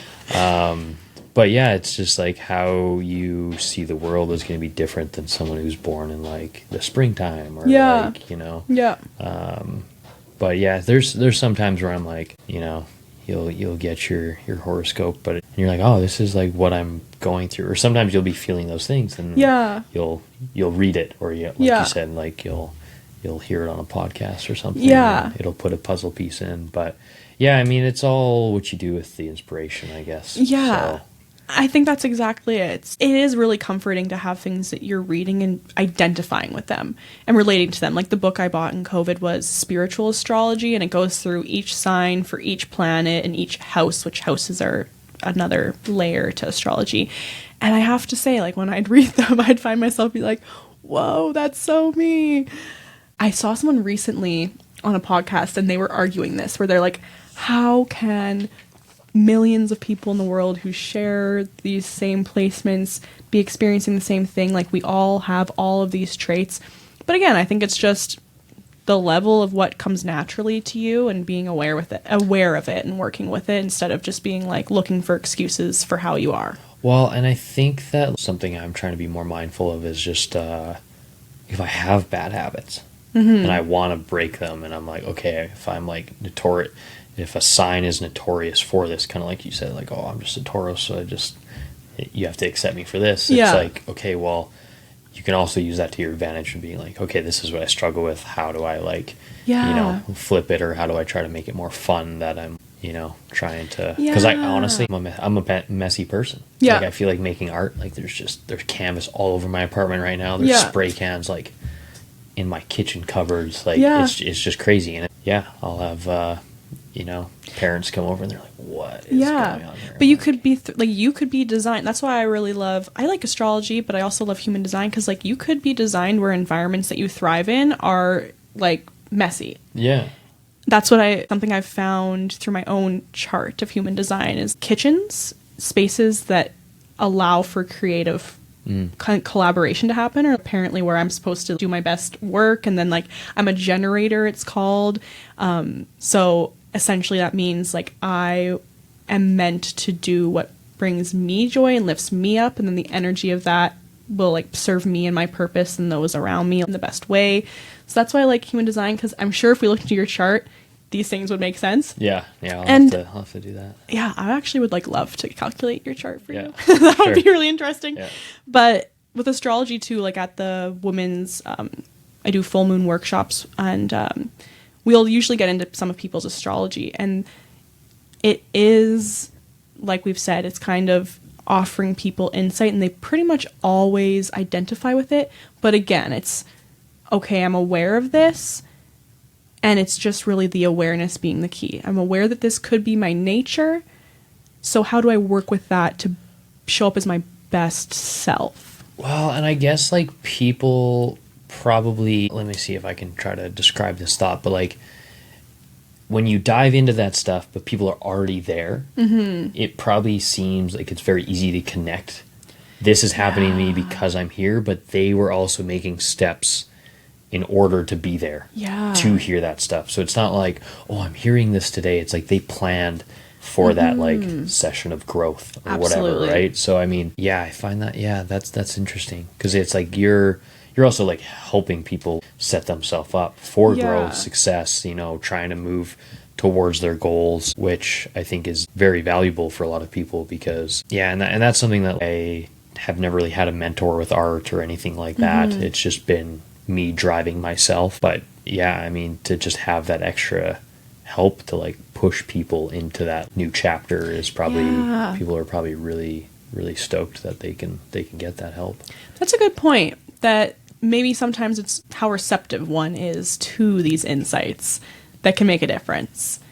Because not everyone is in a place where they are ready to hear that, even in terms of if we're talking about the astrology and you are telling someone who has no interest in it, no really interest, or they hadn't hit a point in life yet of seeing the power or impact of maybe wanting to be aware of their nature and things they can do to better themselves. So maybe they'll hear, if you want to tell them, oh, these are the traits you could have as this sign or whatever, and they're just, maybe their instinct would be to say, oh, that's my excuse for this behavior, or they would fight it and be like, no, that's not me. This stuff isn't real, which is fine. I've had people in my day job be like, how can you believe that stuff? That's like just so not true. Like, and I'm just like, that's fine. You're not in a place to believe it or accept it, and that's okay.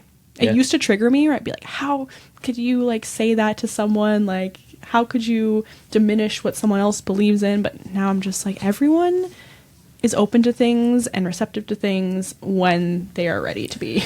I find that with artwork too. Like I'll have, some buddies or there's some people will be like, oh, I would never buy anything.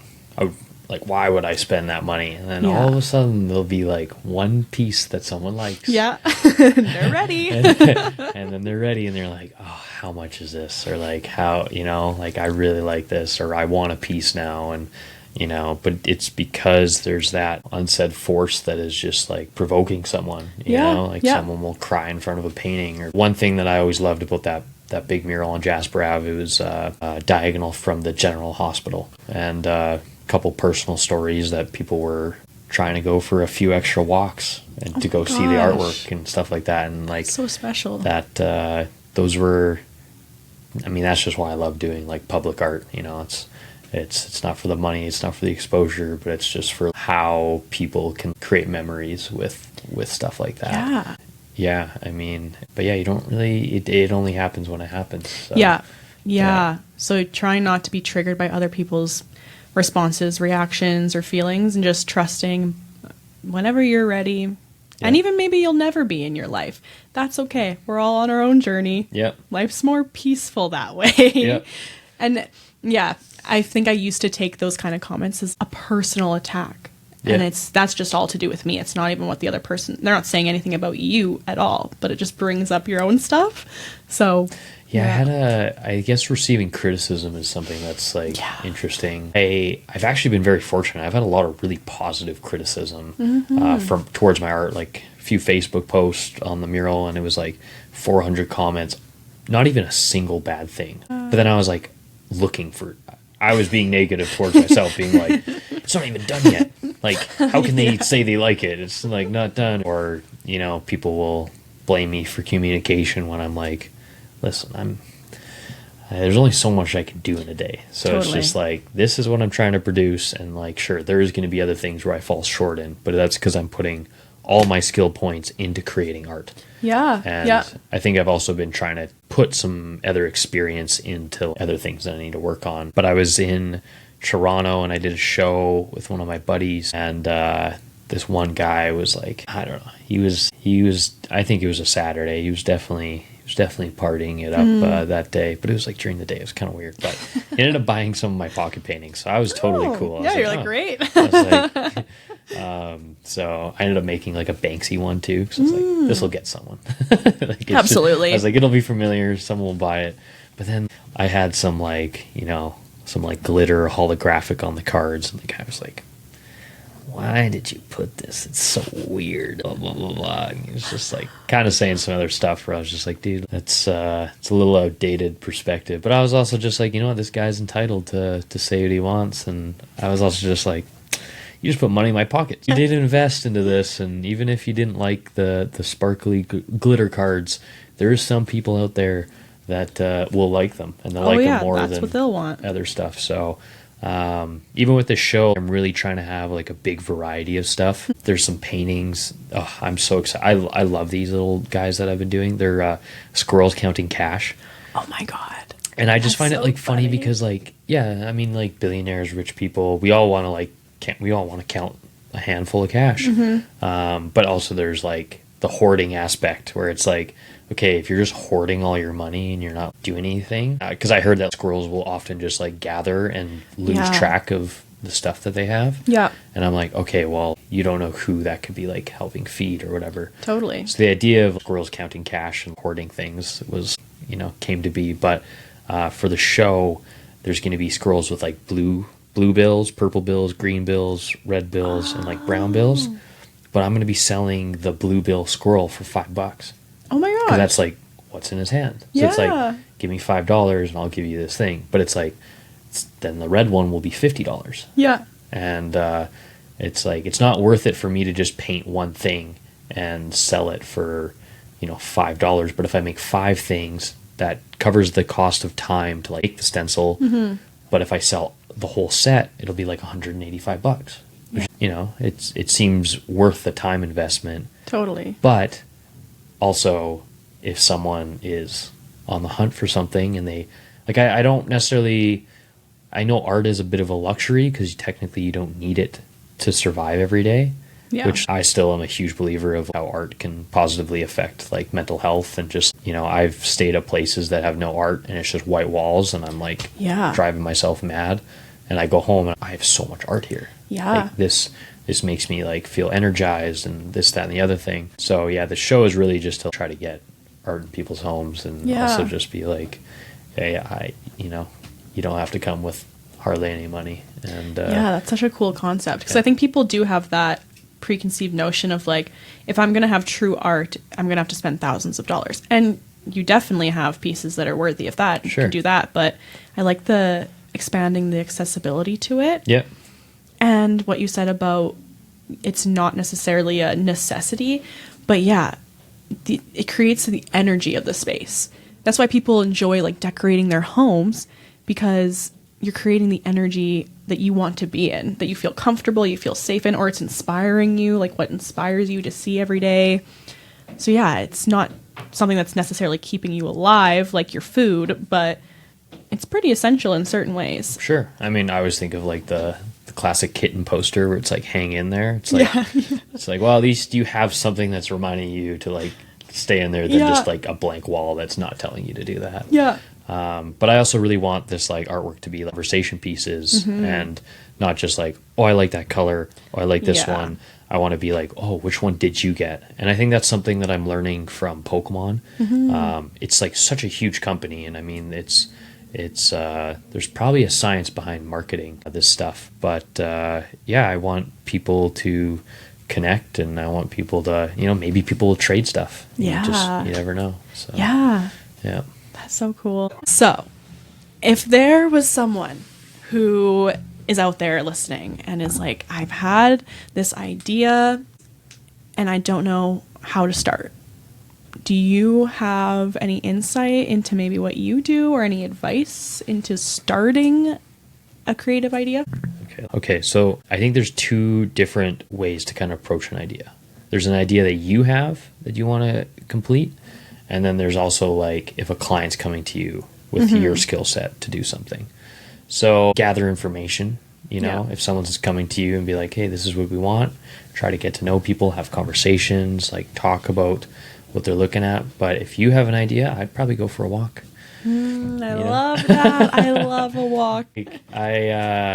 I think going for a walk is something that can boost your senses. I think that's something that really affects creativity. So, you know, writing lists always helps. Planning an art show, I've been writing a lot of lists. Yeah. You know, I think that if you haven't connected with people in a long time too, that's something that I'm having to kind of get over is, well, I need people to come to my art show. Like, how do I reach out? And I think you just do it. Don't let fear cloud your judgment. One quote that I really, really love from this year, it was from a movie, Megalopolis.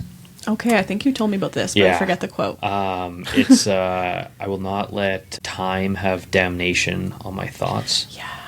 And that is something where I'm like, okay, don't let time stress you out. You know, you can only do so much in a day, so try to do as much as you can in a day. But yeah, just close your eyes, see what you want to achieve, go on your walk. Don't be afraid that your ideas might be better than you could have ever imagined. Just because you're picturing something, you also might, like, through the process, you will probably come out with something better. Yeah. Because it's actually tangible. With the big mural I wrote in my notes, I could have never imagined this being as good as it was, because all I'd ever saw was just renderings or computer drawings or simpler versions. Yeah. But yeah, it's fear is something that can really consume you. But yeah, I mean, you just got to kind of take that leap of faith and see what can happen, and just practice, repetition. Yeah. You know, just well, because that is what will slowly take the fear away. It's the saying, like, do it scared. The more I learn about the nervous system, you literally have to do things scared, because it's always going to feel scary to your brain, your body, to do anything new, especially when it's creative. So you're putting yourself out there in probably a vulnerable way. So I like what you're saying, and I think the thing that ties all these methods together to start is giving yourself the time and space to just be, so that you can like come in touch with your body, and that'll create the safety to feel like you can take action forward. And even when you don't feel like it and you're scared or you're feeling like stuck or numb, just like you said, put a pen to paper. Maybe it's like 3 words that day, but Yep. at least you're getting something out. Or go for a 5-minute walk. I'm curious, do you do headphones in with your walks? Well, I've already lost one of my AirPods. So involuntarily, no. But there has been something. Usually, when I put in headphones, it's like time to work. Yeah. So there is a lot of times too where I'll just have an AirPod in. Yeah. One AirPod because I'll put my AirPod in and then I won't even listen to anything. Yeah. It's weird how your brain can kind of just make that connection to be Totally. like, okay, I don't want to work. You put a headphone in, even if it's quiet, you'll like work for an hour. Yeah. And be like, oh, okay. It's like a signal to your body and your brain to Yeah. get in that zone. Yeah. I was just curious because I have, again, been going on more walks over the last few years, learning about just bettering myself mentally and overall. And I love music and like escaping into music when I'm walking. I remember walking to school every day of my life, and I would have my music in and I would be just visualizing myself singing the songs like on stage, just escaping. Another very Pisces thing. We love to escape. Yeah. Whatever the route is, we love Yeah. that. And so then podcasts like self-help podcasts or podcasts where I'm learning. And then I was learning that when it comes to wanting to get into like that creative flow state and have ideas come through or get in touch with yourself, or you're wanting to regulate, and if you're experiencing anxiety or something, the power of walking like with nothing in and just, like you said, letting yourself experience all your senses presently. So I've been trying to do that more often and just do my like, I'm calling it my raw dogging walks. Yeah. Yeah. And not putting in headphones, because that usually was what was motivating me, was like, oh, I'm going to go listen to my music or listen to my podcast. But I hate to report that it's true that like you really do. There's just another level of feeling that presence and having ideas come through when you're not having any sort of distraction. I like sneakers, so I find I can be distracted too, just from like looking at your shoes and like walking. But yeah, like remind yourself to like try to find a bird, like look. Yeah. And I think that's like what you're kind of explaining is like it's the juxtaposition of what you're used to. Like Yeah. if you're used to looking at the ground, look in the sky, maybe you'll see some stuff that just like loops around to like inspiration. Like just this is what you're comfortable with. Okay, like let's switch it up and see. And yeah, not having headphones in, you might hear a conversation that's going on. Yeah. And someone might be like, oh, I'm struggling with this, or this inspired me. And then that could create a conversation where you're Totally. like, oh, hey, I overheard you. Yeah. The invites from my art show that I just did, they're all original paintings. So I don't hate social media, but I it's something that I'm uncomfortable with because I don't frequently do it all the time. I consume it, but I'm trying to create with it. Yeah. But I was like, oh, I can kill a couple birds with, one spray can and just paint all these. But then I only made 100, so I can't just be handing these out like willy-nilly.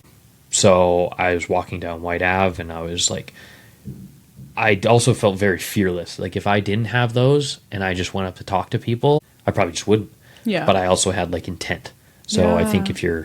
if you have an idea, do it with intent. Yeah. And yeah. things will fall into place. And it's like I didn't have the idea of painting my own invitations when I started the idea for this. I was just like, hey, I need to clear out my stock because my apartment is overflowing with stuff. Okay, that's the problem. So much stuff. And yeah, I don't know if you're afraid of stuff, like work backwards from a thing, right? It's like, okay, you want to have an art show or whatever. Okay, what do I need in order to do that? Okay, I might need like 20 to 30 art pieces. Yeah. Okay, you have 10 of them. Perfect. That's one big problem solved. Now I need to make 10 more new ones, and then maybe 10 more will come through the process of creation. But yeah, I was forced to go talk to people, and also people were very nonchalant. I was like, yeah, just go throw a bunch of, out front. And I was like, no, like I only can give you one invitation to this event. Yeah. And I wanted it to feel like precious because, yeah, I mean, people are going to be taking time out of their day to hopefully come see my work. Yeah. And, that's, Yeah, and quality over quantity. I think there's power in that. And then that's the energy you're inviting in rather than, okay, I want like as many people as possible, like hundreds of people. So I'm just throwing out invitations and maybe half-assing an invitation and throwing it out. But if you have, like you said, your intention is to bring the people, and whoever's meant to be there is going to be there Sure. and connect with your art.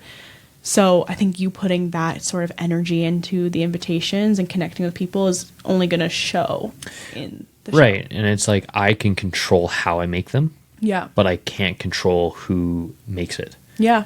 But that's also just like, putting yourself out there more times than just like, Yeah. I invited these 10 people and I didn't say anything else. Hopefully all 10 people show up. It's like, Yeah. no, I'm going to invite every single person I know that I can reach out to and see what happens. Yeah. And gather information and see what happens for the next one. And also, I have to be very mindful of new ideas. And I think that's self-sabotaging sometimes because I'm like, oh, this is a really cool idea. But I'm like, next show.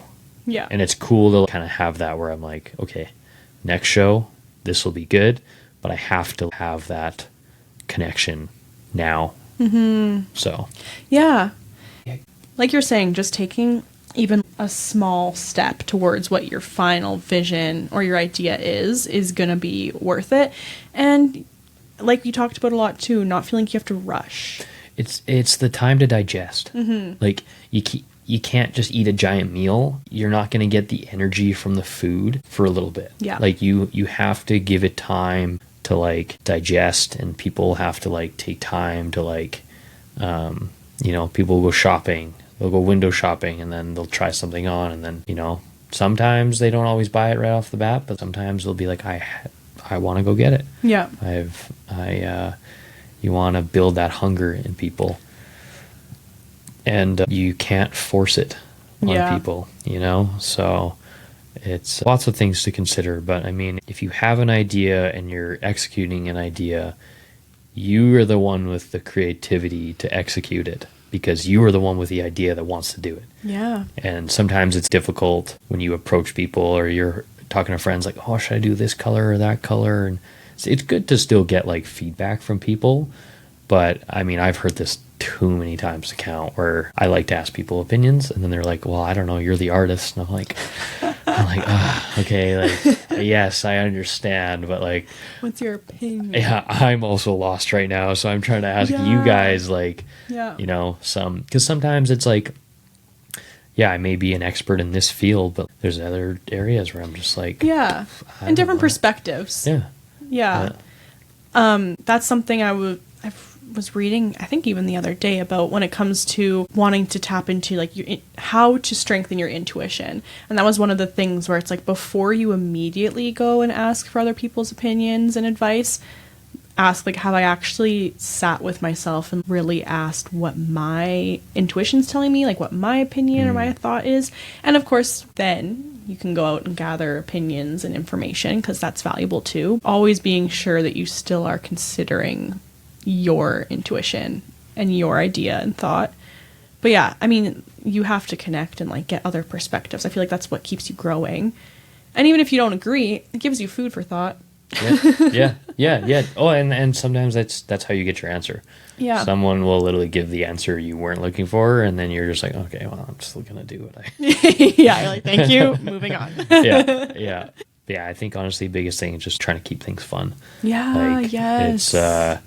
That's something I've been kind of noticing. I've been saying a lot. Like people are like, oh, I can't believe you took the time to like paint each one of these individually. And I was like, yeah, but like it was fun.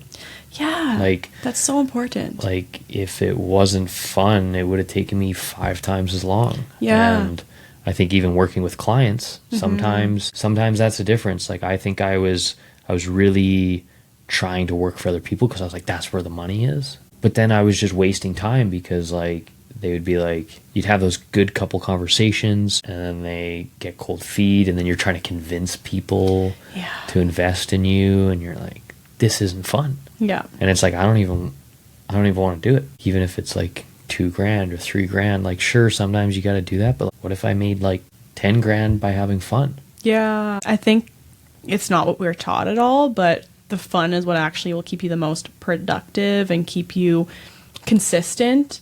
It's more sustainable to do something that's fun, because even just naturally, we will resist things that don't feel fun or feel like an obligation or kind of like stress you out, you don't find joy in.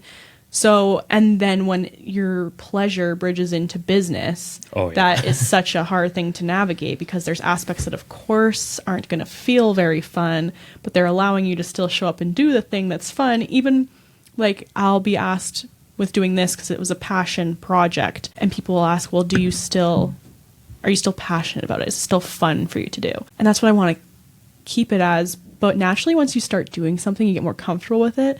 I find you can just get, like you said, comfortable and like routine of things, and just thinking, how can I expand this? How can I grow this? How can I do more? But whenever you can just bring fun into it, pleasure. Right. Yeah, well, and it's like, if you like, yeah, art wasn't fun for me for a while. Yeah. I was like, this really sucks. Every time I tried to make something, I would get really bad anxiety. Just being like, I would go paint. There's a gym that I paint at, and I would go paint there. I was by myself. I would just be like, I just want to cry. And I was like, why? Like, this should be something that I love doing. And then I just started to avoid art. Yeah. I was just like, wow, this is not fun. Like, then you start like playing video games, or you start indulging in other things that aren't a good use of your time. But the only, like, what I found personally worked is like, go do something that sucks. Yeah. You know, I helped a buddy. He's an electrician. He's like, I need a trench dug for an electrical wire. I was like, okay, yeah, and I need some extra cash. Yeah, why not? Hang out with the buddy for the day. Sucked. Just sucked. Like, it was like 8 hours of just digging a hole. Yeah, that does not sound clay. fun. I was like, but when I was digging the hole, I was like, I like clay. I may not be sculpting right now, but I am digging out clay from the earth, and that's something that, like, still applicable. And you know, and there's that, your brain is like telling you to stop. Like, I got a huge blister on my hand, and it was like, no, just stop. Like, you only have one more swing left in you with this pickaxe digging up rocks and stuff. But then you just keep doing it, and then you're like, after that day, you're like, oh, I didn't even know that my body was capable of doing that. Yeah. Yeah. And then, you know, and then you have the opportunity to do what you love, and you're like, I just did this for 16 hours. Yeah. It brings you back to appreciating what you've been doing for fun. Yeah, I like that. Getting some like variety. And sometimes you do just have to make yourself do hard things that you don't enjoy for whatever reason, but it'll bring you back to gratitude. Yep. Which is the best Very place to big be thing. in. Yeah. No, I honestly feel like I didn't really verbalize that. Yeah. I think I just was internally grateful for a lot of people, and I don't think I expressed that to a lot of people. Yeah. And then I kind of got myself into situations where then you're having to defend yourself that you are grateful for people, but then it's like it's coming from a place of defense. Yeah. Rather than just expressing it. So yeah, up until more recently, like, I've just kind of learned that, because I didn't really learn that growing up. So Yeah. or it's like, you should be. Yeah. And it's like, well, I am, but like, when you say I should be, it doesn't come across as the same thing. I get to do this rather than I have to do it. Yeah. The obligation. Anything we feel obligated and pressured to do, even when it's gratitude, you should be grateful, because there's a lot of things too you can look at.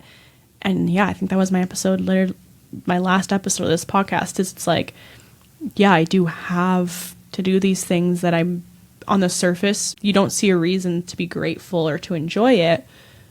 But when it comes from a place of you are aware of and searching for that gratitude within yourself, you can pretty much always find a reason to feel grateful for whatever it is. Okay, anything else before we wrap up that you really want to share today? I haven't really had to say this, but like, I often struggle with finishing something and then instantly feeling that regret or just like anxiety of, oh, should I have said this? Should I do that? Yeah, just go easy on yourself, you know? Just go easy on yourself. And I think just showing up is the hardest battle. So don't be hard on yourself when you have to go home. Yeah, I really like that. I think that's really an important reminder.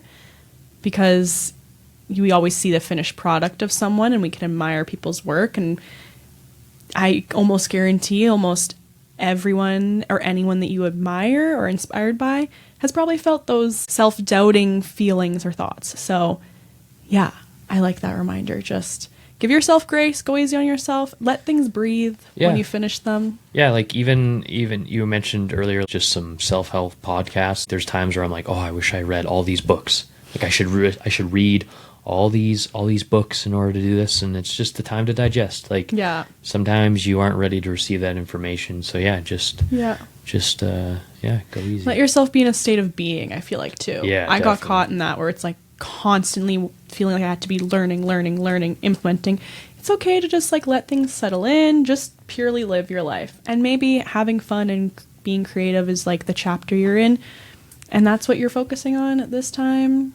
You'll question things you've done, and that's okay. We all do. Just trust that it came out of you for a reason. No, for sure. Yeah.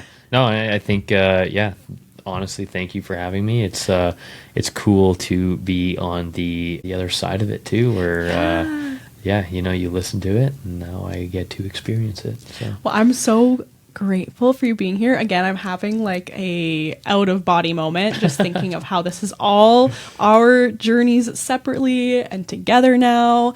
And I've said it before, but I am so proud of you. I admire you, and I'm so excited to watch your journey continue for years and years to come.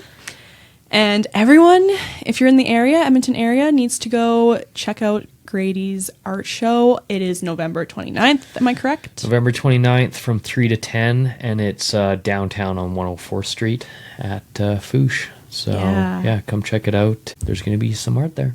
Yeah, and we will post details on our Instagram in the podcast description. I will link Grady's profiles, and I'm going to share examples of his past art projects when we announce this episode. So thank you again for being here, Grady. I've had so much fun today. Thank you guys for listening, and I will talk to you next week. Bye-bye.